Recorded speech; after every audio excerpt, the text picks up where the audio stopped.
Salut l'artiste. Salut. Merci beaucoup d'accepter de témoigner pour Prédicator. Voilà, je t'ai repéré sur le net, hein, tu as fait pas mal de petites vidéos, tu as une chaîne hein, d'ailleurs. Ouais, tout à fait. C'est quoi ta chaîne? C'est le fruit de la vigne. Le fruit de la vigne, voilà. Tu te définis donc comme chrétien Tout à fait. et donc tu as un parcours dans les témoins de Jéhovah. Tu es entré dans les témoins de Jéhovah il y a un certain nombre d'années maintenant. Et bah, j'avais envie que tu nous en parles et aussi du pourquoi tu ne vas plus à la Watchtower aujourd'hui, quoi. Voilà. Alors effectivement, si tu veux, moi là-bas, je considère que j'appartiens au christianisme. Ouais. C'est très difficile de se dire chrétien parce que tout le monde peut se dire chrétien aujourd'hui, mais appartenir à Christ, c'est autre chose. D'ailleurs, on le voit quand lui-même le dira. Vous tous, vous avez prêché en mon nom, mais allez-vous-en. Ouais. Donc, qu'est-ce qui m'a amené à la Watchtower? En fait, je suis catholique. J'ai fait mon catéchisme, tout ça. Mes parents m'ont poussé à faire mon catéchisme. Moi, je préfère être avec mes potes le mercredi plutôt que. Mais bon, je l'ai fait. J'ai appris à connaître Jésus. J'allais tous les dimanches à l'église, mais j'y comprenais rien du tout, vraiment rien. Et c'est vrai que après la mort de mon père, parce que j'avais 16 ans, lui il en avait 42, moi je me suis mis à rentrer dans l'ésotérisme. C'est-à-dire que j'ai voulu essayer de le découvrir, d'essayer de le retrouver au travers de moi, au travers de tout ça. Ça m'évitait parce que je partais dans une dépression. Tu faisais J'avais, quoi? Spiritisme, des trucs comme ça? moi, je suivais ce qu'on appelait l'Obsam Rampa. Je ne sais pas si ça te parle, avec Ouais. l'aura, tout ça, c'est le détachement, la corde d'argent et autres. Donc, c'était surtout ça. Après, j'ai continué dans ce domaine-là. Jusqu'à un moment donné où je partais en dépression, j'ai voulu me suicider à 26 ans. Je voulais quitter cette vie. J'ai créé une chanson pour mon père, et puis du coup, j'ai continué. Et puis, il y avait des choses qui m'intéressaient dans l'ésotérisme, où de toute manière, j'étais attiré. Il y a des choses que je voyais, que je ressentais. Et je me suis mis à pratiquer après la tarologie. J'ai même suivi des cours sur Paris. Et je me suis rendu compte que j'avais même dépassé le domaine de la tarologie. Et je me suis mis à vouloir, si tu veux, un peu aider le monde, sauver le monde. Et j'ai signé un contrat avec le diable. De quelle façon tu as signé un contrat avec le diable? C'est-à-dire pour toi, c'est juste en faisant de la tarologie, tous ces trucs-là? En faisant par la pensée, en fait, je me suis donné à lui. J'ai dit, puisque Dieu, de toute manière, il ne doit pas faire grand-chose dans ce monde-là, donc je sais que Satan, lui, va intervenir sur le bon et le mauvais, puis il me donnera les bons choix ou les mauvais choix. Et puis, du coup, j'ai poursuivi dans ce qu'on appellerait la magie. Et ma mère voulait pas, parce que mon père avait été jusqu'à la magie noire. Et ma mère avait dit, arrête ça. Mon père n'a jamais voulu pratiquer la magie noire, il avait fait de la magie blanche. Et moi, quand j'étais enfant, je le voyais pratiquer certains rites et autres. Et du coup, j'ai voulu rentrer dans ce milieu-là. J'ai mis un pas, deux pas. Et puis j'ai commencé à ressentir des choses, à avoir des choses, à pouvoir étudier des choses. Jusqu'à un moment donné, je pensais que je pouvais contrôler ces choses, mais tu ne contrôles rien. On te laisse supposer. Mais en fait, tu ne contrôles rien. Tu es juste un outil. Hein. Ouais. Mais toi, tu penses être comme Dieu, quoi, à la limite. Hein. Tu vois ce que je veux dire? Tu as le pouvoir de Dieu, tu es comme Dieu, tu fais des tas de C'est hyper choses. Hein. peur pour l'ego. Ça impressionne certaines personnes parce qu'ils se disent oh, mais comment tu sais ça sur ma vie ou sauf que tu le penses. Et donc, du coup, moi, j'ai poursuivi sur ce chemin-là, pensant que je pourrais retrouver mon père, pensant tout ça. Et à un moment donné, effectivement, lorsque j'ai rencontré ma femme, Mais excuse-moi, est-ce que tu as eu des réponses de l'au-delà quand même, des choses qui t'ont un peu aidé dans ce deuil ou rien du tout? dans ce deuil, après, mon père, j'ai mis un petit peu à l'écart parce que je le recherchais de plus en plus. Et si tu veux, je ne sais pas si tu as déjà vu, c'est que quand je me mettais dans la glace, que je regardais mes yeux, j'ai l'impression au niveau de l'œil, qu'il y avait quelque chose de son image qui apparaissait, quelque chose en moi qui était lui, ou lui en moi, c'était très, très difficile.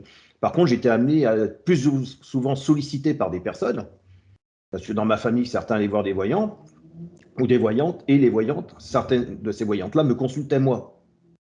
Ouais, ah oui. Et à un moment donné, j'ai pensé avoir vraiment quelque chose d'important parce que j'avais été avec une amie à Paris, ils avaient fait le salon de la voyance Ouais. et j'étais tombé sur des personnes qui pratiquaient la numérologie et autres. Jusqu'à un moment donné, il y avait un Africain derrière moi parce que j'ai posé une question. La personne elle me dit pourquoi vous me posez la question parce que vous la savez.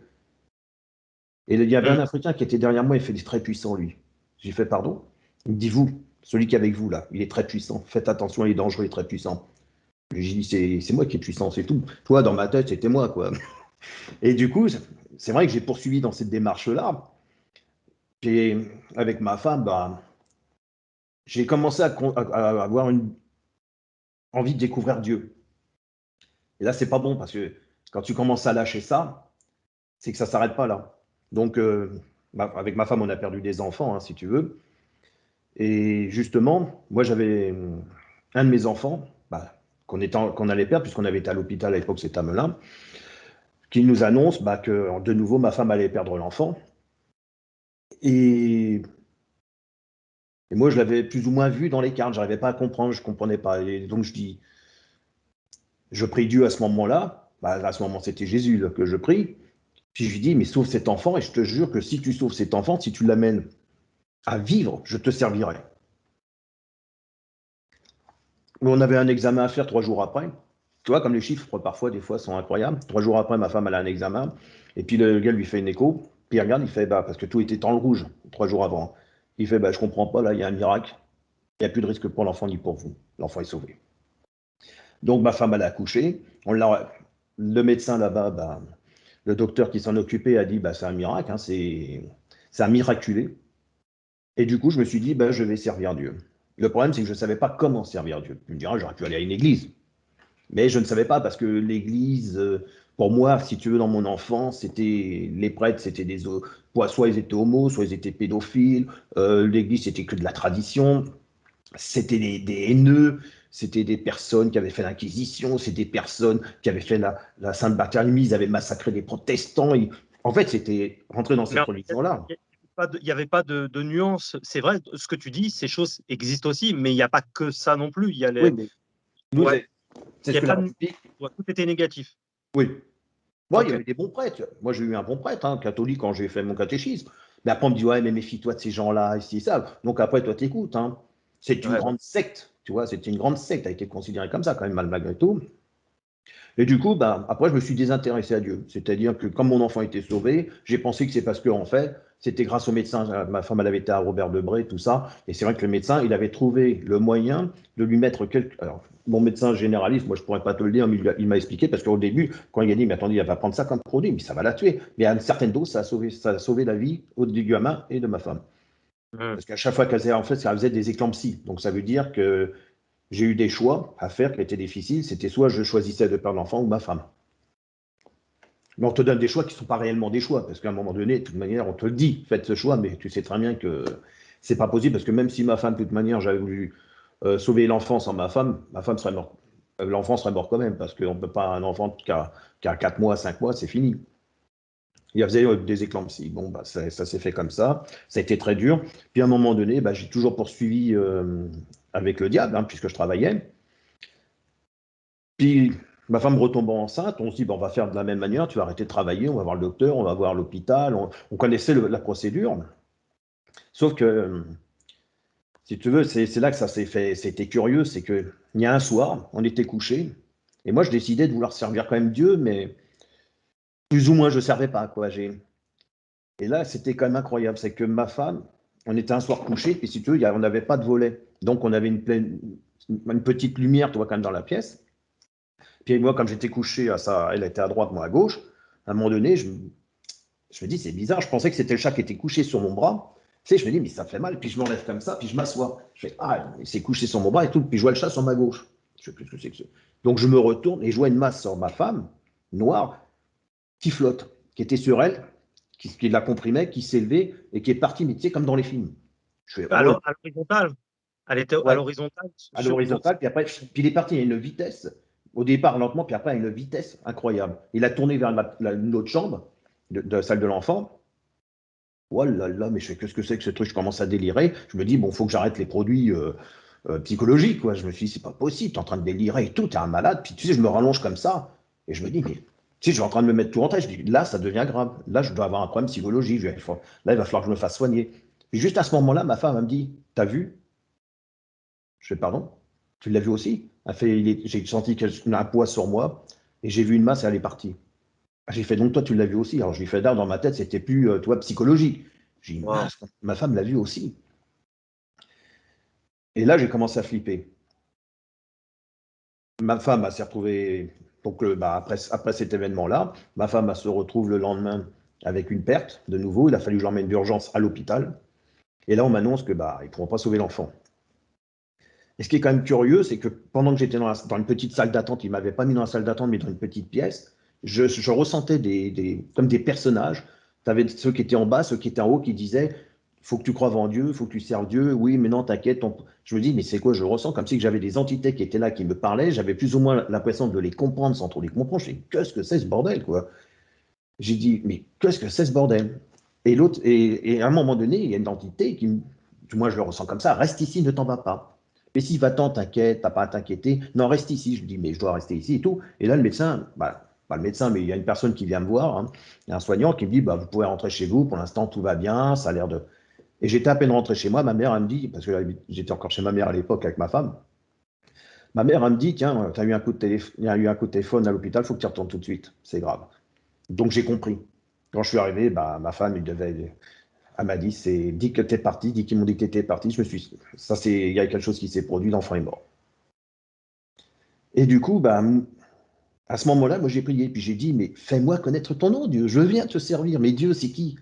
Dieu, c'est Satan, c'est toi, c'est qui tu es, fais-moi connaître ton nom. Et je te jure que je te servirai. Je te le promets.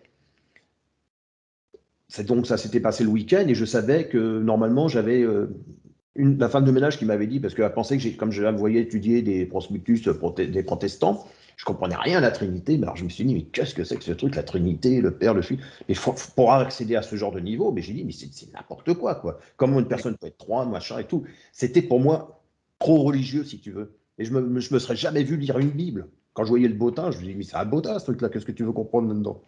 Ouais, ouais, Et ouais. du coup, c'est comme ça que ça s'est fait. J'arrive le lundi et je retrouve 2 livres de couleur rouge. Un, Voulez-vous vivre sur la terre qui deviendra un paradis des témoins de Jéhovah. Et un autre livre, c'est Comment le diable vous substitue vos enfants par rapport à les services qu'il vous rend.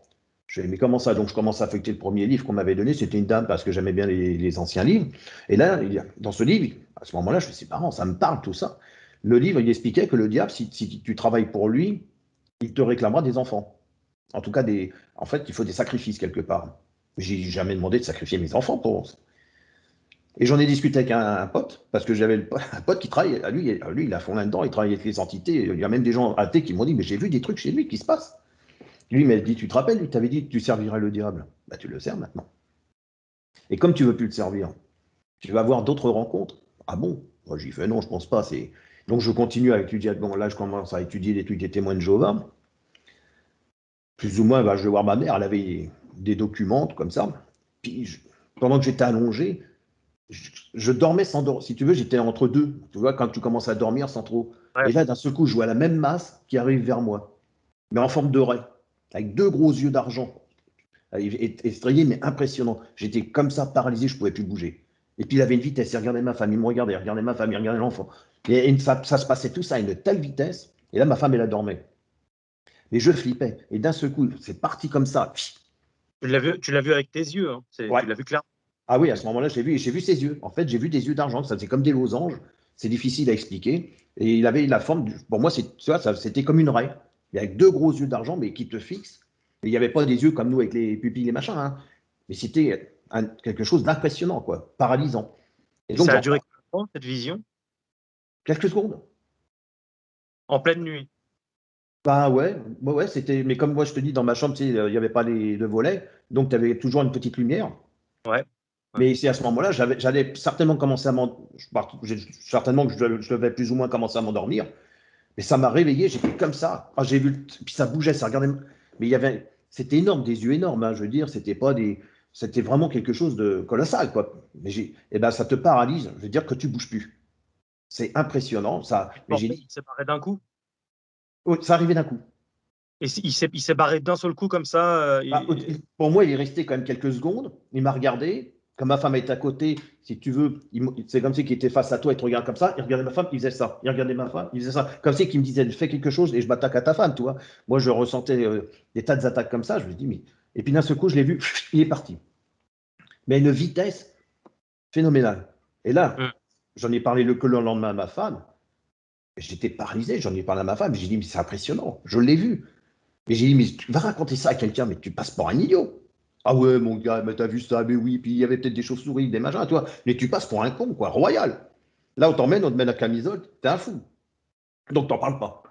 C'est C'est clair. logique. Et j'en parlais avec ma femme. Ma femme m'a cru, puisqu'elle avait déjà vu cette forme, elle n'avait jamais vu le regard. Mais j'ai fait, mais c'est un regard, mais il te tétanise. Tu peux même plus bouger. Tu peux rien faire. Et donc, j'en parle à mon collègue. Je lui explique. Ah, il me dit avec les yeux d'argent comme ça, losange, il y avait des traits et tout. J'ai fait, ouais, ouais, bah, il y avait des traits au niveau des losanges. Ça faisait comme, ouais, comme un genre de losange. Et ça faisait comme des traits à l'intérieur, comme des fissures. Il me dit, ouais, bah, il me dit, bah, tu le reverras plus. Bah, j'ai fait que ce temps c'est. Il fait en général, quand il vient comme ça, c'est la dernière fois qu'il vient. Il me dit, c'est parce qu'en fait, il vient de faire peur. J'ai dit, ah, tu les connais? Il me fait, bah oui, moi je travaille avec eux. Il me dit, en fait, comme tu te sépares d'eux, eux, ils te donnaient un accès à certains pouvoirs, en fait, il me disait. Et c'est là qu'il m'a dit, eux, ils te donnent pas. C'est eux qui font les choses. Toi, tu as l'impression, parce qu'ils sont collés à toi, tu as l'impression que c'est toi qui fais les choses, mais c'est eux qui travaillent pour toi. Et à partir du moment où tu t'es éloigné d'eux, tu vas perdre tout ce que tu as. Tu n'auras plus de sensation de pouvoir ou de machin, c'est fini, à moins que tu veuilles retourner. Et il Ça m'a me dit, rappelle, vas-y, excuse-moi, ça me rappelle le passage dans les Actes des Apôtres, au chapitre 16, verset 16. Tu sais, quand Saint Paul, il est avec, il pose les mains sur une personne qui avait un esprit, un démon en elle, qui lui ouais, permettait de deviner l'avenir. Et au moment où il impose les mains, il dit à l'esprit en elle, je t'ordonne de sortir de ce corps. Et il sort à l'instant même, et elle perd l'intégralité de ses dons, tu sais. hum. Et tu te rappelles, ça me rappelle ce genre de Bah, c'est passage-là. ça. J'ai plus, de toute manière, j'ai plus ces dons-là, je ressens plus les trucs que j'aurais pu à l'époque, hein. Mais je pense que, en tout cas, j'ai vraiment à l'esprit que quand j'étais enfant, je l'avais ça. Ce démon-là, il Ouais. était déjà présent en moi, puisque je voyais des choses. Des fois, quand je me mettais près d'une fenêtre, j'étais enfant, je voyais des gens se déplacer comme ça, où je ressentais des froids, des machins, et donc Ah, je tu l'avais voyais, déjà. tu voyais les morts, tu voyais les Oui. défunts. Bah, je voyais des personnes passer devant les fenêtres, je pensais que c'était des gens vivants. J'étais gamin, je dis, tiens, c'est quoi ce couple, machin. Mais quand ils marchent, mais ça faisait bizarre, quoi. C'était pas. Ils avaient Mais des apparences totalement humaines, normales ou? oui, oui, oui, totalement humaine. Mais comment tu arrivais à distinguer que c'était des esprits ou tu pouvais pas distinguer si c'était des esprits ou des gens normaux? Si. Bah, disons que j'avais la curiosité, je devais avoir 6, 7 ans. Ouais. Donc, je voyais pour moi, ils ressemblaient à des humains, mais ils étaient un peu spéciaux, quoi. De toute manière, j'ai même une anecdote. Ma femme va chez sa voyante, bah, c'était la voyante de sa mère. Elle s'appelait Marilyn, hein. C'est un jour, elle écoute là. Et quand je rentre dans la. Donc, bah, j'arrive, elle ne me connaissait pas, Marilyn, j'arrive avec ma femme, je rentre, et je la vois d'un seul coup, elle se met comme ça, elle s'écarte et moi, elle se frissonne. Je lui ai fait, elle m'a dit, oh là là, vous avez une. Comme si j'étais puissant, tu sais, tout ça. J'ai dit, mais moi, je ressens pas tout ça, j'avais l'impression que c'était moi. Et elle a ressenti quelque chose. Et pendant qu'elle me dit, bah, tu peux pas rester avec ta femme, de temps que j'y fais des cartes, toi, tu restes dans la cuisine, et puis t'attends. Ouais, d'accord. Et c'est bizarre, c'est que chaque fois que je me mets près d'une fenêtre et qu'elle est en espagnolais, tu sais, entre-ouvert, qu'il y a un petit courant d'air, c'est comme ça que je ressens les choses. C'est à chaque fois que j'étais près d'une fenêtre qui est entre-ouverte que les choses me viennent et que je vois des choses. Puis pendant que j'étais dans sa cuisine, j'étais comme ça, je regardais, il y avait des bâtiments, tu vois, des bars. Puis à un moment donné, je vois une fille à côté de moi, une jeune fille. Je regarde, ouais. Puis je vois un bâtiment au loin, puis je vois quelqu'un par la fenêtre sortir, puis venir voler, comme ça, et il vole jusqu'à elle. Et il se met à discuter avec elle. Moi, je regarde, je les écoute, mais je comprends pas ce qu'ils disent. Par contre, je les vois se parler, se comprendre eux. Ouais, je regarde tout ça. Je laisse. Bon, bon. Ça se passe comme ça. Moi, avec ma femme, après, bon, ça, la voyante, une fois qu'elle a fini, bon, bah, nous, on lui dit au revoir, on s'en va. Puis pour des raisons, je ne sais plus, il a fallu qu'il se rappelle, que ma femme l'appelle. Et puis on discute. J'ai dit, tu sais, j'ai dit, Marilyn, il s'est passé quelque chose dans ta cuisine que tu vas me prendre pour un cinglé, en toute manière. Mais j'ai dit, bon, c'est pas grave, j'ai l'habitude. J'ai dit, j'ai vu quelque chose dans ta cuisine. Elle me dit, vas-y, explique. Alors, je lui ai dit, j'ai vu une jeune fille. Alors, je lui ai décrit la jeune fille et tout. Elle m'a dit, c'est ma fille, mais tu la connais pas, j'ai même pas de photo chez moi d'elle. Bah, j'ai dit, écoute, elle était là. Et j'ai dit, elle s'est mise à discuter avec quelqu'un. Elle fait, avec qui? Bah, j'ai fait, je sais pas. Je lui ai dit, toi, par rapport où tu es situé, il y a une barre d'H&M sur ta gauche. Et à tel étage, à telle fenêtre, j'ai vu un monsieur sortir. Il était assez fort, portugais, genre portugais. J'ai dit, il s'est mis à la fenêtre. Elle m'a dit, c'est mon mari. Et là-bas, c'est sa mère qui habite à cet étage-là, à ce niveau. Ouais, ouais, bah dit, t'es inquiétant, toi. Et donc, tu vois, c'était des choses comme ça que je ressentais. Il y avait des collègues, des fois, ils me disaient, tu peux me dire pour mon fils et tout. Ben, je leur disais, ton fils il est décédé, il est dans le cave de sous-marin, machin, il a eu tel ou tel. Et je leur décrivais leur fils. Je n'avais pas besoin que la personne me demande, tu peux me faire ci, tu peux, tiens, tu peux. Moi, je ne posais pas de questions, je répondais. Mais ce que je voyais, ça pouvait être des fois autre chose de ce qu'elle s'attendait. C'est comme ça que ça venait. Tu vois, j'avais plus besoin de. Il peut y avoir des personnes qui ont ce type, entre guillemets, enfin de pouvoir, de charisme, de don, mais où ça pourrait venir non pas des démons, mais aussi d'anges, Oui, tout à fait. voilà. Tout à fait. Mais à ce moment-là, bah, moi, je peux te dire que c'était un démon, puisque j'ai vu sa face.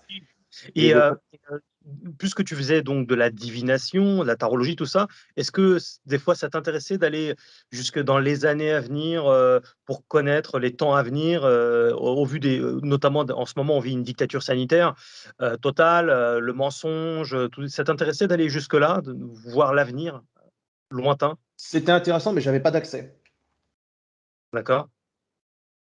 Par contre, c'est, comment dire, c'était assez différent. Il y a des choses que tu vois, comme aujourd'hui, comme tu dis, la dictature sanitaire et autres, hein, médicale. Je ressens certaines choses et j'ai un ressenti, mais c'est pas évident. Parce que je veux plus, si tu veux, j'ai peur de revenir et Ouais. de rencontrer ce démon, hein, parce qu'il pourrait revenir, lui. En tout cas, je le suppose. Mais c'est vrai que quand j'ai commencé à délaisser tout ça, donc après j'ai posé la question à mon collègue, j'ai dit, mais c'était une raie. Non, il me dit, la forme, on s'en fout. Il me dit, c'est toi qui lui as donné cette forme-là. Il me dit, les entités, elles prennent les formes que toi, tu veux lui donner. Lui, il avait besoin de voir, te montrer sa face pour te paralyser, te faire peur et te convaincre de rester. Mais la forme qu'elle avait, j'ai dit, mais pourquoi j'en ai à foutre des raies, moi? Tu sais, c'est pourquoi une raie, pourquoi pas autre? Il me dit, c'est comme ça. Mais lui, il continue hein, à travailler avec eux. Hein.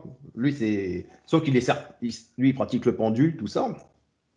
Et donc, ça s'est fait comme ça. Donc, j'ai connu bah, ensuite le nom de Jéhovah, à partir de ce livre-là, et j'ai commencé à étudier de moi-même. Donc, j'ai commencé à bouquiner, voir, machin, comment ça fonctionnait, tout ça.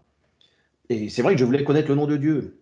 Et j'avais un collègue qui était franc-mac. Bah, il m'a dit qu'il avait été franc-maçon, il avait eu le grade de maître. Et il m'a dit, tu connais pas, tu connaîtras jamais la vérité, car la vérité est ailleurs. J'ai dit, ah bon? Je lui dis, pourtant, je suis sûr que la vérité existe. Il me fait, la vérité est ailleurs. Sur la terre, il n'y a pas de vérité. Il m'a dit, quand tu partages avec les gens quelque chose, c'est ça qui crée la vérité. En fait, c'est. Et quand je lui ai expliqué que les témoins de Jéhovah, il n'y a pas de vérité, mon ami. Allez ailleurs, tu verras. Et j'ai dit, alors c'est quoi ta vérité? Ben, il me dit, il y a des vérités. En fait, la vérité, c'est tout ce que les gens partagent entre eux, et ça crée la vérité. C'est ça. Mais C'est exactement ce qu'on me disait quand j'étais en franc-maçonnerie. ah Il n'y a ouais. pas de vérité immuable. Tu as ta vérité, j'ai ma vérité. Ah bon, d'accord. Ça, là. Et La c'était. définition même de la vérité, c'est qu'elle est unique, par Hmm. définition. Ah Pas, et ouais. pas C'est comme ça que j'ai découvert que la vérité, c'est Christ. Je suis le chemin, la vérité. Et du coup, bah, j'ai étudié, donc je commence à étudier le nom de Jéhovah. Pour moi, c'était le nom de Jéhovah. On me dit, mais là. Alors, c'est vrai qu'au départ, quand je commence à étudier, je dis à ma mère, tiens, je suis rentré dans l'organisation des témoins de Jéhovah, c'est moi qui ai été cogné à leur porte, tout ça, parce que j'ai envie d'apprendre, de connaître. T'arrêtes tes conneries tout de suite, hein. T'arrêtes tes conneries tout de suite. Je lui fais non. T'as été reçu comment quand tu as été chez eux? Très bien. Très, très bien. J'étais bien reçu. En fait, je suis arrivé. Bon, j'étais un peu perdu parce que moi, je connaissais personne. Je cognais à leur porte. Mais je connaissais déjà un témoin de Jéhovah qui était surveillant président, puisque c'était un collègue de boulot. Et il m'avait vu étudier, si tu veux. Donc, il voyait que j'étudiais énormément. Il m'avait dit, c'est bien, mais il faudrait que tu ailles dans l'organisation, que tu ailles à une salle du royaume proche de chez toi pour pouvoir apprendre. Mais alors, c'est drôle parce que les témoins de Jéhovah ont la réputation aussi d'avoir, où il y aurait beaucoup de pédophilie, il y a eu des scandales, ça a clairement la réputation d'être une secte, mais pourtant, et tu avais aussi pour toi aussi l'Église catholique, et pour beaucoup d'ailleurs, c'est aussi une secte bourrée de pédophiles, etc. Mais donc, il y avait un paradoxe quand même là-dedans. Bah écoute, moi après, j'ai suivi, je suis allé à cette salle du royaume. J'ai commencé à. Bah, je suis allé une fois, deux fois. Puis là, il y a un ancien qui m'a proposé une étude. Bah, j'ai dit pourquoi pas, puisque de toute manière, c'est intéressant que quelqu'un puisse te faire une étude. C'est pour ça que des fois, on te dit, ouais, les témoins de Jéhovah, ils font pas d'études. Si. Après, moi, ce que je comprends dans le contexte des témoins de Jéhovah, puisque c'est qu'on te demande de ne pas faire des études poussées s'il n'y a pas lieu d'en faire. Tu sais, des fois, ton môme, il n'a pas un niveau pour faire des études universitaires très grandes. Et puis, la République, tu dis, ah si, si, si, si, il faut faire ceci. Puis après, tu finis dans une voie de garage, puis tu te casses.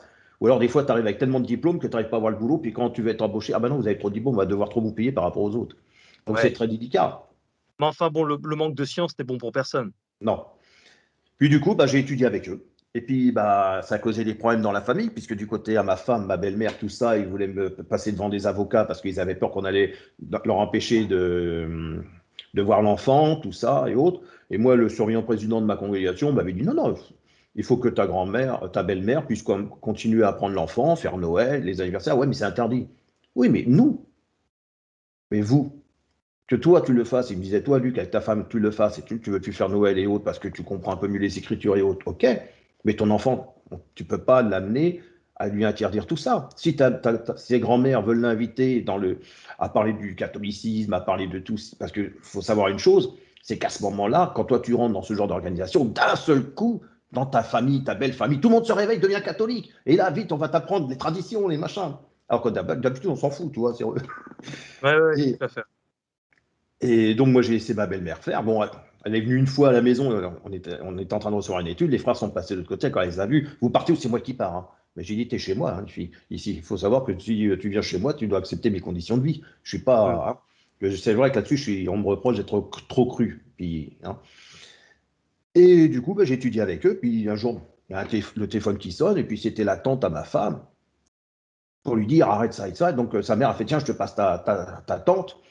Va t'expliquer le catholicisme, il faut que tu quittes la secte, les machins, tout ça, blablabla. Bla, bla, bla. Ma femme, elle l'a mis en PLS en trois quatre paroles. Ben, j'ai dit oui, j'ai fait attends, tu connais rien. La plupart des catholiques, ils connaissent rien. Ils se disent Ouais, catholiques, mais c'est tellement facile. Toi, tu arrives, tu leur parles de trois versets. Ah, vous connaissez toute la Bible? Non, je connais deux, trois versets. exactement. C'est tellement bête. Parce que moi, quand les gens me voyaient, oh, toi, tu as la connaissance. J'avais une Bible dans la main, ils pensaient que je la connaissais par cœur. Je vois Tu très connais un bien. verset, les gens, deux versets, tu leur cites un, deux, Les trois gens versets. sont impressionnables. Mm. Et c'est là qu'on, si tu veux, je me suis rendu compte. C'est comme ça qu'on réagit. Je me rappelle, là je fais une parenthèse, quand toi tu avais fait avec Karim des débats, Karim il balançait verset, des hein, le mec, il n'arrêtait pas. Tu as l'impression que le gars, quand j'écoutais les mecs sur les commentaires, oh là, il connaît toute la. Non, non, non. Il balance des versets, mais après on peut les interpréter comme on le veut. Bien sûr, C'est pas ça qui touche le vrai cœur. Quand c'est Dieu il clair. touche le cœur, c'est pas parce que tu connais la Bible sur le bout des doigts. C'est la Ben manière oui. dont toi tu vas le mettre à ta disposition, te mettre à le servir. Mm. Et du coup, avec ma femme, on a continué. Je suis tombé une première fois en prêchant sur une catholique. Elle a très très bien répondu, tout ça. Moi, j'y allais juste pour lui dire mon verset. Tu sais, moi, j'étais pas encore baptisé. Moi, j'arrivais, ça. Elle a très bien répondu, mais bon, j'avais cité mon verset. Moi, j'étais content, je partais de l'autre porte. Puis je me suis retrouvé à un moment donné à l'hôpital. Je suis tombé à côté d'un diacre. Le mec, on a discuté. Mais toi, il n'y avait pas de cassage de témoin de Jéhovah. Moi, j'attendais justement qu'il dise ouais, témoin de Jéhovah, c'est ci, c'est ça. J'ai dit vas-y, j'attends. Et là, après, je fonce avec mes versets, mes machins. Et le mec est resté passif. Je me suis dit attends, c'est pas possible. En fait, ceux qui critiquent les témoins de Jéhovah, c'est des catholiques qui connaissent rien à la religion. J'y vais parce que ceux qui connaissent, ils se disent que c'est une doctrine différente et on peut aller discutable. Ah Et, oui, il du, faut discuter avec eux, bien sûr. Ouais. et tu vois, c'est ça qui est intéressant. Et du coup, avec ma femme, on a cheminé sur l'organisation. Au début, tout est beau. C'est vrai que je me suis senti dans un monde complètement différent. Quand tu deviens témoin de Jéhovah, je regardais les gens, je me disais, ah, les pauvres gens, s'ils connaissaient la vérité, ils sont là dans leur plaisir, Eh dans leur oui. truc. Toi, tu as l'impression d'être complètement sorti du monde, quelque part, et tu te dis, mais moi, je connais Jésus, je connais Jéhovah. Jésus, il a donné sa vie, vous savez, vous, on vous en parle. Vous dites, oh, ben Jésus, hein, moi, je fais ce que j'ai envie. Tu vois, Et c'est. alors, il y a un passage lorsque tu prêchais à l'époque aux portes, c'est que vous êtes dans l'urgence, puisque vous pensiez que c'était vraiment la fin du monde et le Moi, j'étais pas millénium dans arrivait. l'urgence. Moi, T'es pas j'étais dans pas dans l'urgence? l'urgence, non. Tu Non, l'étais les pas femmes parce ne que. disaient pas qu'on était dans. Il y a une urgence de fin du monde. Voilà, oui. Et en fait, le but ce que l'on me disait, c'est qu'il fallait que je prêche parce que j'avais une dette de sang. Ça veut dire que si je ne venais pas t'annoncer la bonne nouvelle, Jésus a donné son sang pour toi, et que si Mhm. toi, tu n'annonçais pas cette bonne nouvelle, tu avais une dette de sang envers la personne à qui tu n'avais pas en donné la bonne nouvelle. C'est donc assez condamnateur quelque part. C'est Oui. que Ah oui. ouais, et culpabilisant. C'est cool. Bah, ça culpabilise quand même, hein, parce que Ah, tu es censé sûr. avoir reçu la bonne nouvelle et de le transmettre. Et par exemple, il y a par exemple, bon, le livre de l'Apocalypse, mais on retrouve aussi, par exemple, dans l'évangile de, par exemple, Saint Matthieu, chapitre 24, lorsqu'il est question, tu sais, de la fin du monde, et des choses comme ça. Ils aiment beaucoup, moi, ils sont déjà venus frapper à ma porte, et tout de suite, ils attaquent avec l'Apocalypse, avec la fin du monde, avec quelque chose comme ça. Tu sais, vous voyez pas que c'est les signes de la fin du monde, la fin des temps, etc. Est-ce que toi, tu es un peu dans le même schéma ou pas? Bah, c'est ce qu'on nous dit qu'il faut quand même avertir les gens parce que la fin de ce système est en train de s'effondrer. et que la fausse chrétienté, je suis désolé pour le téléphone, il y a toujours quand je suis en Ouais. vidéo, et que la chrétienté, la fausse chrétienté est en train d'emmener les gens vers la voie spacieuse. Et la fausse chrétienté, c'est évidemment le catholicisme, principalement, Principalement, ils ont beaucoup d'attaques sur le catholicisme. évidemment. Tu sais que j'ai infiltré les témoins de Jéhovah pendant une cérémonie, pendant un culte. Ils ne savaient pas qui j'étais, ils ne me connaissaient pas, heureusement, parce que ce n'est pas forcément des gens qui passent beaucoup de temps sur Internet, pour la plupart en tout cas. Et du coup, j'ai pris des notes de pages, j'ai pris 7 notes de ce que j'estime, selon la dogmatique catholique, être hérétique, tu vois. Donc 7 pages quand même remplies de conneries. Et voilà, quoi. Mais j'ai beaucoup travaillé là-dessus et c'était une hymne très régulière qui revenait anticatholique. Je l'ai constaté. Bah, c'est ça aussi. Hein. Puis il y a sur l'histoire de la Deuxième Guerre mondiale ou de la Première Guerre mondiale, il y a eu beaucoup de choses qui ont été dites. Et moi, quand j'en discute avec les anciens, le problème, c'est qu'ils t'écoutent. Tu as le droit de t'exprimer. Oui, Sauf que c'est eux qui ont raison, c'est pas toi. Et si tu commences à parler, bon, moi je parle, tu sais, je suis vivant, passionné. Donc des fois, tu sais, le ton il monte, c'est pas que je suis en colère, mais c'est parce que tu as envie de partager. Eux, ils me sortaient la Bible, ils me fait attention, je suis venu avec la Bible, je suis venu avec Jéhovah. Ben, j'y vais, pourquoi moi il n'est pas avec moi là Et si tu veux, c'est que ma femme elle m'a dit, t'es trop franc. Le problème, c'est que tu dis. Et ça, ils aiment pas. ouais, tout à fait. Moi, quand il y avait quelque chose, je le disais, même. Moi, on me forçait, si tu veux, par exemple, quand j'étais à la salle, moi, forcément, j'avais pris du poids. Il fallait que j'aie toujours la veste bien attachée parce que sinon, je ne pouvais plus avoir le privilège de tenir le micro. Moi, j'ai dit non, Ouais, mais la veste, pourquoi quand il fait 35 ou 40 degrés, là, ça n'est pas climatisé, je ne vais pas m'amuser à mettre des vestes ou autre. Bah, on ne me donne pas le privilège, c'est pas grave. Oui, donc tu es contre les principes que Jéhovah veut que. Mais j'ai fait, je suis pas contre les principes, mais tu sais, à un moment donné, il faut pouvoir argumenter. Moi, j'avais pas ces arguments. ouais. J'avais que de la frustration et de la colère qui pouvaient remonter, mais j'avais pas les arguments. Est-ce que je me suis dit, c'est contraignant parce que j'ai promis à Jéhovah de le servir à ce Ouais. moment-là, parce que mon fils, il est là, il me rappelle hein, la promesse que j'ai faite à Dieu. Et puis si je pars, j'ai menti à Dieu. Je n'assume pas. Bien Ma sûr. Tu foi, voyais plus de contraintes en tout cas, mais lorsque tu es entré chez Témoins de Jéhovah, l'une des premières choses aussi que tu apprends à connaître, c'est Charles Taze Russell. même pas. Ah, même pas, ils n'en parlent pas. Ah bah, ils évitent. Hein. Tu étudies le livre, justement, parce que moi, j'étais pas encore dans l'idée de partir, j'avais, comment dire, mais j'avais pris des notes. Puis un jour, je discute avec le surveillant président, il me dit, mais non, ça c'est jamais. Bah, j'y sors à ce moment-là, parce que j'avais pris les notes, donc je savais, je prends les notes, j'ai fait, si, regarde, ah, mais ça a 40 ans, ça, faut pas dire les trucs anciens comme ça, faut rester sur ce qui est actuel. Il me dit, t'inquiète pas, la société, le collège central, ils savent ce qu'ils font, ils sont guidés par l'esprit de Jéhovah, et il n'y a pas de problème. T'inquiète pas si tu dis ça, ben oui, parce qu'à l'époque, on a pu penser par rapport à certaines situations. J'ai fait, ben ils l'ont dit. Ils se Bah disaient, oui, parce qu'à un moment donné, ils se disaient être prophète. C'est tout à marqué. fait. Ils Ouais, se ouais, disaient être tout à fait. prophète. Oui, mais, oh là là, Luc, si tu commences à étudier tout ce qui s'est passé avant, mais c'est plus bon. Lis ce qui se dit actuellement. La vérité, elle est actuelle. Elle est actualisée. C'est une vérité, en fait, actualisée. Je fais, Mhm. waouh. Donc, du coup, si tu veux, moi, il y avait des trucs qui me perturbaient. Mais bon, j'ai continué, toi. Parce que j'ai fait quand même plus de 10 ans, hein, 13 ans, j'ai dû faire 13 ans et demi. D'accord. Bon, il y a quand même des remarques sur ta manière de t'habiller, si ton costume n'est pas ci, s'il n'est pas ça. Il y a beaucoup d'apparence. Hein. Beaucoup se joue sur l'apparence. Hein. Le cœur, un peu moins. On parle Ouais, beaucoup. ouais. J'ai dit un jour, je dis à ma femme, tu sais, c'est un peu comme les feux de l'amour. Tu pars 5 ans, tu reviens, tu branches, tu as l'impression de jamais être parti. C'est toujours les mêmes passages. On parle beaucoup de Job, on parle beaucoup de Daniel. J'ai remarqué qu'on j'avais pas la sensation qu'on parlait beaucoup du Nouveau Testament, qu'on était beaucoup dans le judaïsme. Mhm. Et j'ai dit, bon, c'est comme ça. Après, c'est une doctrine, il faut que je l'étudie un peu mieux. Et au fur et à mesure que j'ai voulu étudier, aller vers Charles Taze-Russell, ça me semblait, si tu veux, quelque part impossible. J'ai dit, je ne vais pas pouvoir tout étudier, c'est énorme, c'est des pavés, tout ça, c'est connaître l'histoire des témoins de Jéhovah et autres. Par contre, bon, je me sentais heureux, j'allais voir les gens, je discutais, et j'avais des gens qui me reprochaient de citer trop de versets. Bah oui, j'avais pris un cahier, puis moi, je notais tous les versets. Mhm. Hein, c'est normal. Et après, toi, je savais que si tu lançais tel verset, j'avais ce verset qui allait contrer ou qui allait. Et puis c'est un peu ce qu'on fait quand tu vois dans les commentaires, c'est ça. Les gens, ils arrivent, ils te balancent un verset et tu crois que c'est toute la Bible. Et moi, j'ai passé mon temps à apprendre des versets par cœur aussi, et notamment quand j'étais dans le monde protestant. Ouais. Bon, c'est vrai que c'est pas inutile, hein, mais c'est pas toujours utile non plus, faut pas Non, mais tu te exagérer, rends quoi. compte que tu fais que d'interpréter, d'utiliser. En fait, si tu veux, si tu l'as ressenti comme ça, alors c'est peut-être comme moi avec les témoins de Jéhovah, c'est que tu as l'impression d'avoir la connaissance et la vérité, qu'en fait, tu ne fais que utiliser des interprétations et tu n'as pas le cœur vraiment qui sert d'eux.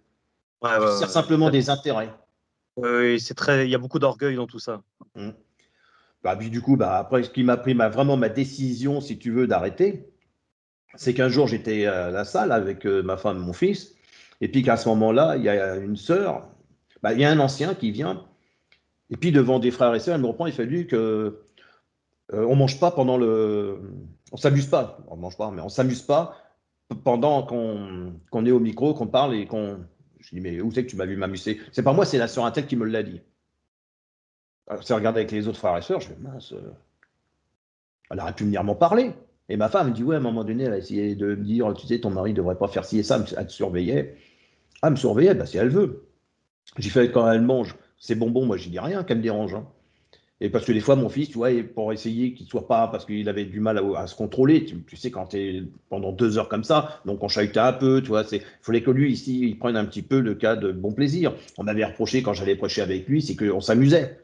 Des fois, il y avait un terrain de jeu, il allait s'amuser, tu Ouais. vois, c'est normal. Ah oui, mais lui, il faut le faire qu'après, il faut pas pendant. Mais j'ai fait, mon fils, il faut que ça soit quand même quelque chose qu'il aime. S'il a envie de discuter, il voit son père en train de discuter avec les gens, c'est pas. Ah, j'ai fait, moi, c'était le plaisir. Les gens me parlaient bien ou mal. Moi, j'ai vu des frères se faire gifler. Tu vois. J'ai même nous, une fois, j'ai prêché dans une ferme avec un frère. Il était en conserva, nous a balancé un seau d'eau. Ouais. Alors, il y a beaucoup de choses à dire. Je voudrais revenir sur le bon vieux Charles Taze Russell, que tu connais un petit peu depuis le temps.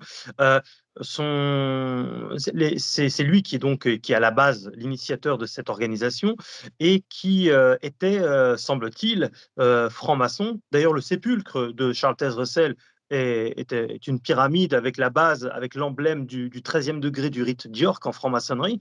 Et les premiers rassemblements des témoins de Jéhovah se faisaient dans des temples maçonniques se faisaient appeler les étudiants de la Bible. Est-ce que tu as été jusque-là? Est-ce que ça t'a fait tilt? Est-ce que On tu en as... a parlé. Simplement, il a été enterré normalement. La pyramide a été mise après. Tout à fait. Donc, de dire qu'il a été, c'est vrai qu'il a été dire qu'il a été monté à un très haut degré. En fait, moi, ça m'a jamais intéressé plus que ça. Est-ce qu'il était vraiment ou pas? Moi, je pense pas. Tu vois, je te dirais, je pense pas pour l'instant qu'il était vraiment franc-maçon.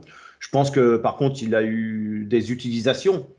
Parce que quand tu regardes chez les témoins de Jéhovah par rapport à ce que moi, le maître, du moins celui que j'avais connu, hein, le collègue qui était franc-maçon, les choses qu'ils m'ont dit se sont révélées, si tu veux, dans la manière dont je pratiquais.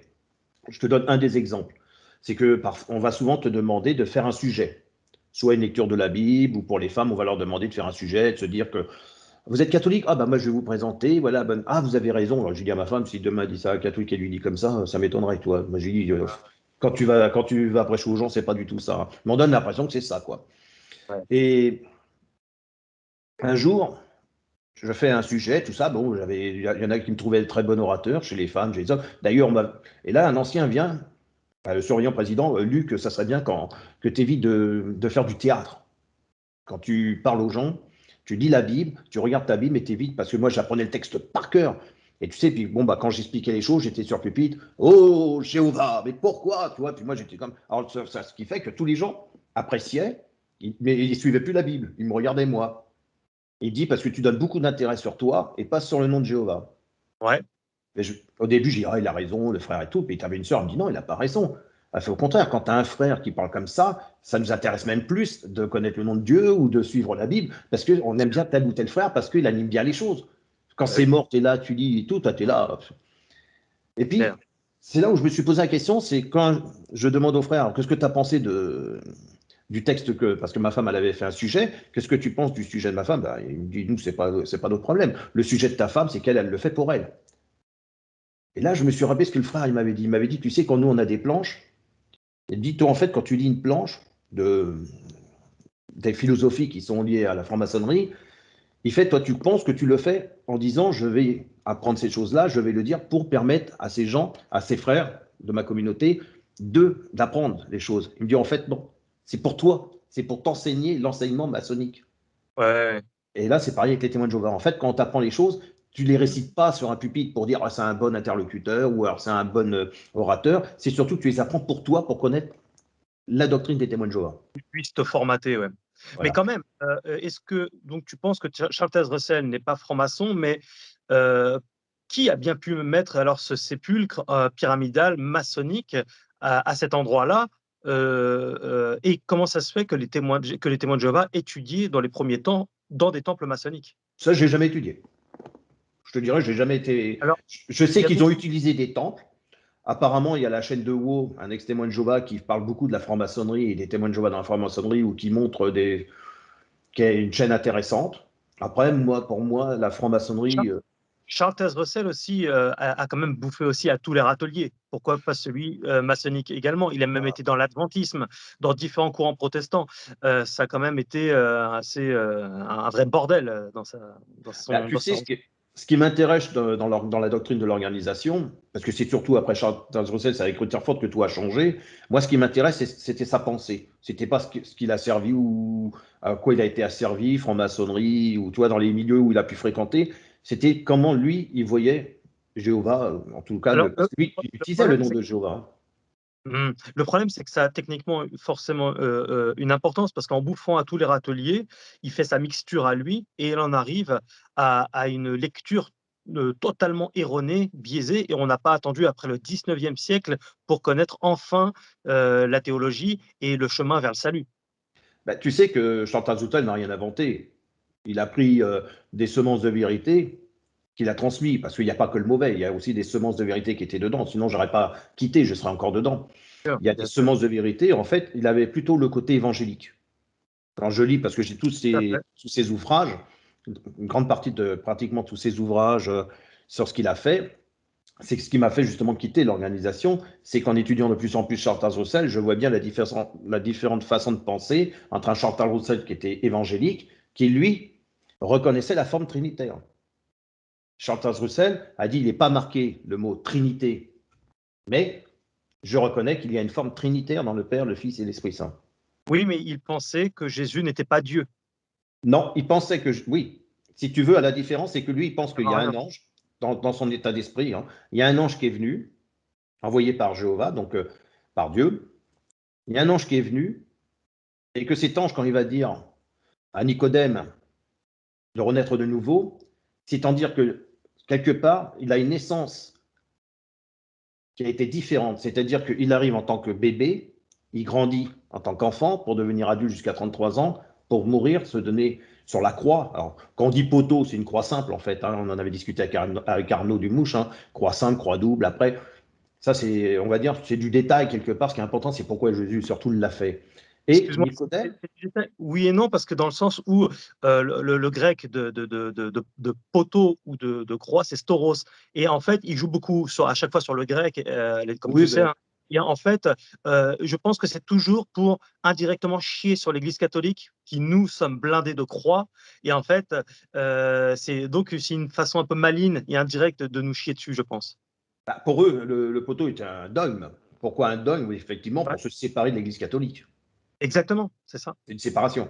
Mais attends, j'en étais où avant? C'était que parce que Alors, même au donc, Louvre, on voit des personnes c'était sur. l'incarnation donc, de l'ange Michael, c'est ça? Voilà. En fait, si tu veux, pour Charles Russell, Nicodème, donc quand Jésus lui explique, renaît de nouveau, c'est-à-dire que quand tu meurs, ce qu'a fait Jésus, à sa mort, il est revenu comme une sorte d'enfant. Donc il explique en fait, c'est qu'il faut que tu redeviennes comme un enfant, c'est-à-dire que tu as une renaissance qui fait. Et là, Charles Russell, dans son livre sur le plan des âges, il dit qu'à un moment donné, Jésus va atteindre la pleine divinité. C'est-à-dire qu'il va partir d'un fragment humain pour revenir ange, archange, voire jusqu'à être en pleine divinité, devenir Dieu, à la même Mhm. essence divine que Dieu, le Père. Là, moi, pour revenir sur la sœur qui m'avait amené l'ancien sur le dos, c'est qu'après, moi, je suis rentré le soir. D'habitude, je me serais facilement mis en colère ou agacé. Je suis rentré chez moi, puis j'ai pris ma Bible et puis j'ai étudié pour voir. Et quand j'ai compris, lorsque la Bible, elle dit, lorsque tu as un problème avec ton frère, va voir ton frère, hein, bah, j'ai dit, c'est ce qu'elle aurait dû faire. Et du coup, bah, après, moi, dans les Écritures, je me suis rendu compte que ce frère n'avait pas agi comme un ancien, c'est-à-dire comme un pasteur. Il a agi comme un mec qui gère une salle. C'est les mecs qui font de la gestion de salle, c'est tout. Ils se disent être anciens, et c'est vrai qu'avec ma femme, ce qui nous agaçait, c'est qu'eux, ils ont le droit de commettre des erreurs parce que c'est des anciens, mais si toi tu mets une erreur, paf, ça tombe, quoi. Ouais. Mais bon, moi, ça ne me dérangeait pas. Et du coup, j'ai pris des décisions, et c'est là qu'un matin, il y a un soir, si tu veux, j'étais dans ma chambre, je priais, mais j'arrivais pas entre Jéhovah, Jésus, qui c'est que je dois prier, tout ça. J'ai dit, de toute manière, la seule chose que j'avais appris à l'Église catholique, c'est la prière que Jésus nous avait été donnée dans Matthieu, notre Père qui est aux cieux, que ton nom soit sanctifié. Et donc, c'est cette prière que j'ai fait. J'arrive le matin, puis tu sais, j'aime bien regarder des petites vidéos comme ça, à droite et haute sur Internet. Puis, puis pendant que je suis en train de faire un truc, j'entends une voix intéressante parler, puis c'était Joss Meyer. Oui, Et c'est avec protestant. elle, Ouais, ouais.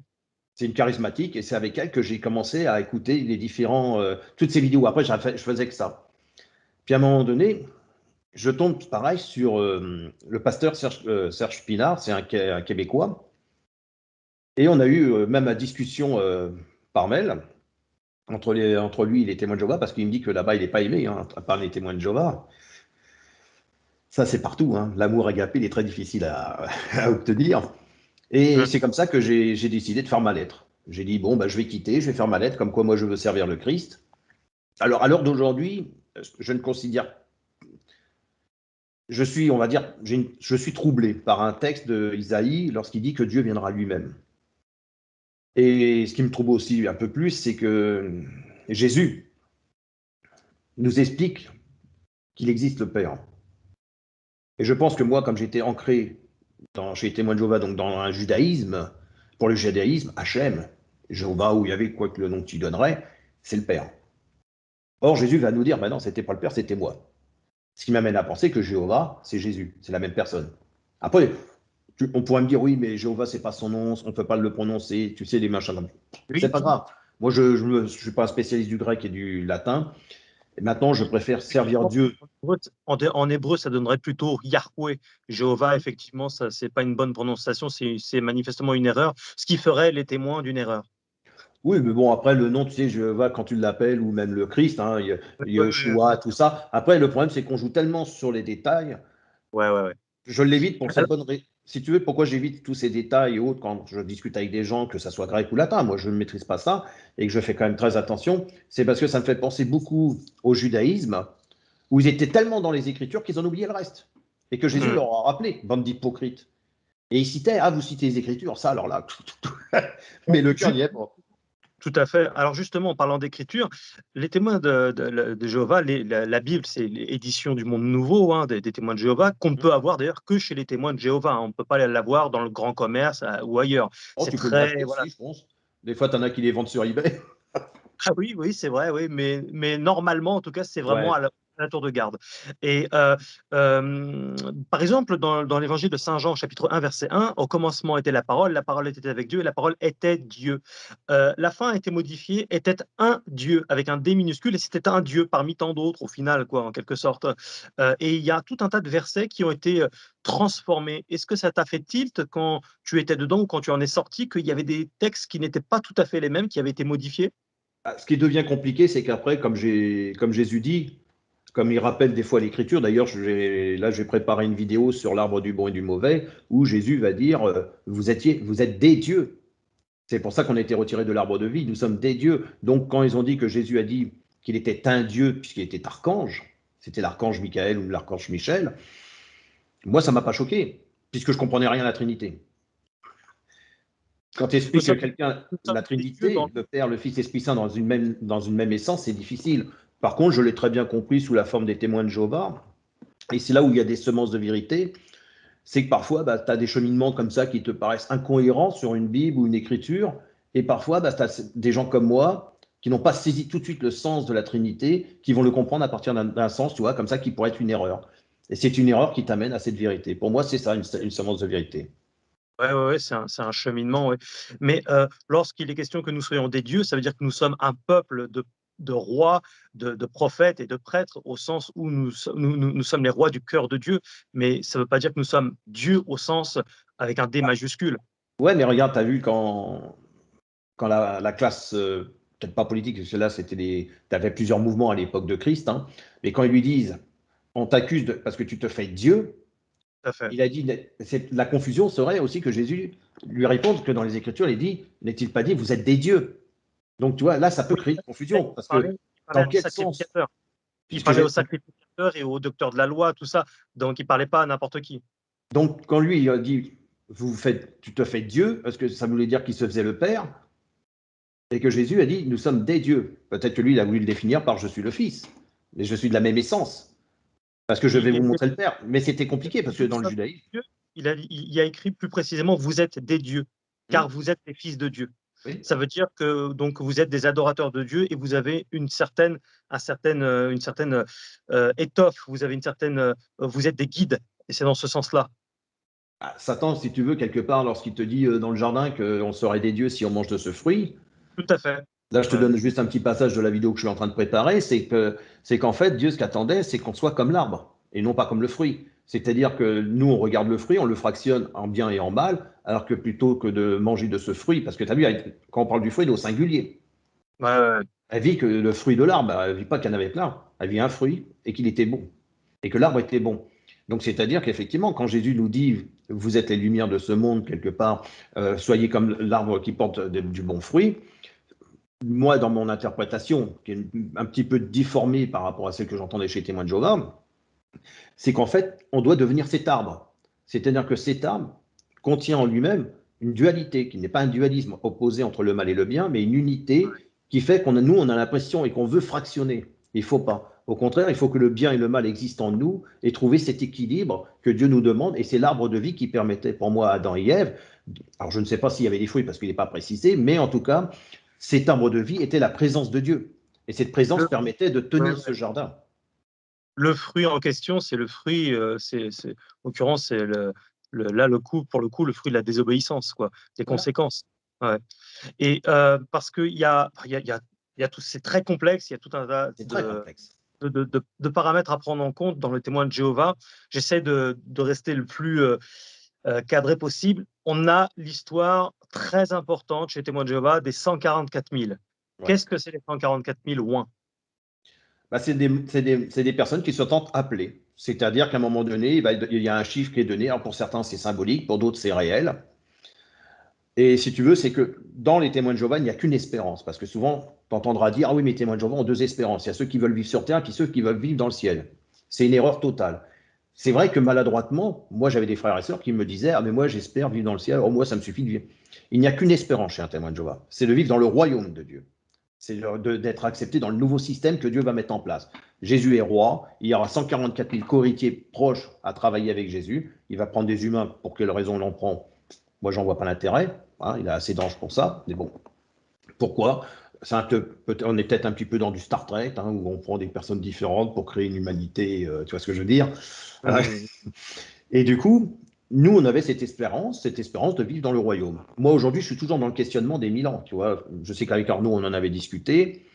Euh, Moi, je suis toujours pour que l'âme, elle soit proche du corps et non pas une âme qui. Tu vois, on a fait des vidéos là-dessus. C'est pour ça que si d'ailleurs tu as des Ouais. personnes qui sont intéressées aux 144 000, on a fait Ouais. des vidéos sur comprendre les témoins de Jéhovah, qui sera très simple parce qu'on a fait une vidéo sur les 144 000 où Arnaud explique le catholicisme et moi j'explique la doctrine des témoins de Jéhovah sur les 144 000. Est-ce que Jésus est le Fils de Dieu ou Dieu? On va y venir après au millénium, tout ça, mais juste étape par étape, les 144 000. Donc, toi, est-ce que tu faisais partie des 144 000? Non. J'ai pensé Toi, à un moment donné que je pouvais être appelé à vivre en tant que prêtre, pasteur, ou pouvoir servir, être cohéritier avec Jésus pour servir aux affaires de Dieu. mmh, Mais vivre sur la terre, c'est pas mal non plus. S'il n'y a pas la maladie, la mort et autres. Si tu veux, en gros, je considérais que le péché, c'est la boîte de Pandore. D'avoir mangé le fruit, avoir libéré les maux sur l'humanité, et que c'est Dieu seul qui pouvait réparer ces maux, revenir à l'état qu'on a eu au départ.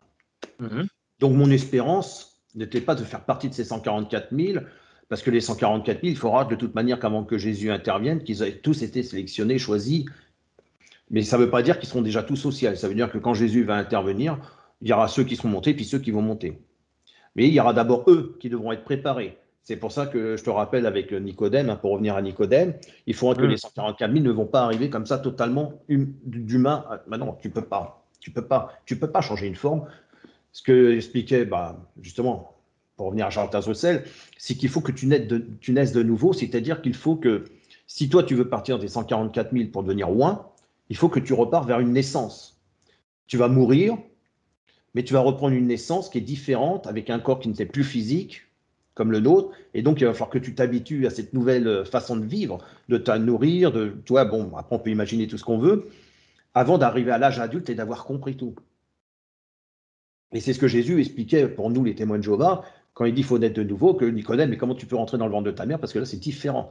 Et Jésus, c'est ce que pour nous il a fait, c'est-à-dire qu'il est mort, il est ressuscité, mais nous on ne parle pas beaucoup de la résurrection. Quand nous on fait le mémorial, on parle que de la mort de Jésus, puisque c'était un principe important, qu'il devait mourir pour l'humanité. Donc, Alors, et du coup toi, ça t'allait très bien de vivre sur Terre même encore éternellement. aujourd'hui, hein, j'ai encore cette pensée, on va dire, qui est restante, parce que j'ai du mal à me faire à l'idée de vivre autre part que dans le ciel, quoi, que sur la Ouais. terre. On ne pourrait pas s'imaginer, alors là, bon, le paradis, avec des galaxies, des planètes à ne plus en finir, Star Trek. interminables, avec des mondes qu'on ne pourrait même pas imaginer parce que notre imagination est très limitée. Hein. Et puis, parce que Dieu étant éternel par définition, à la fois dans le passé, dans le présent, dans le futur, il était là bien avant la Terre. On imagine qu'il a dû créer des mondes et des civilisations à ne plus en finir. Et donc, il y aura peut-être pas mal de choses à découvrir en dehors de la Terre. Jésus a plusieurs demeures.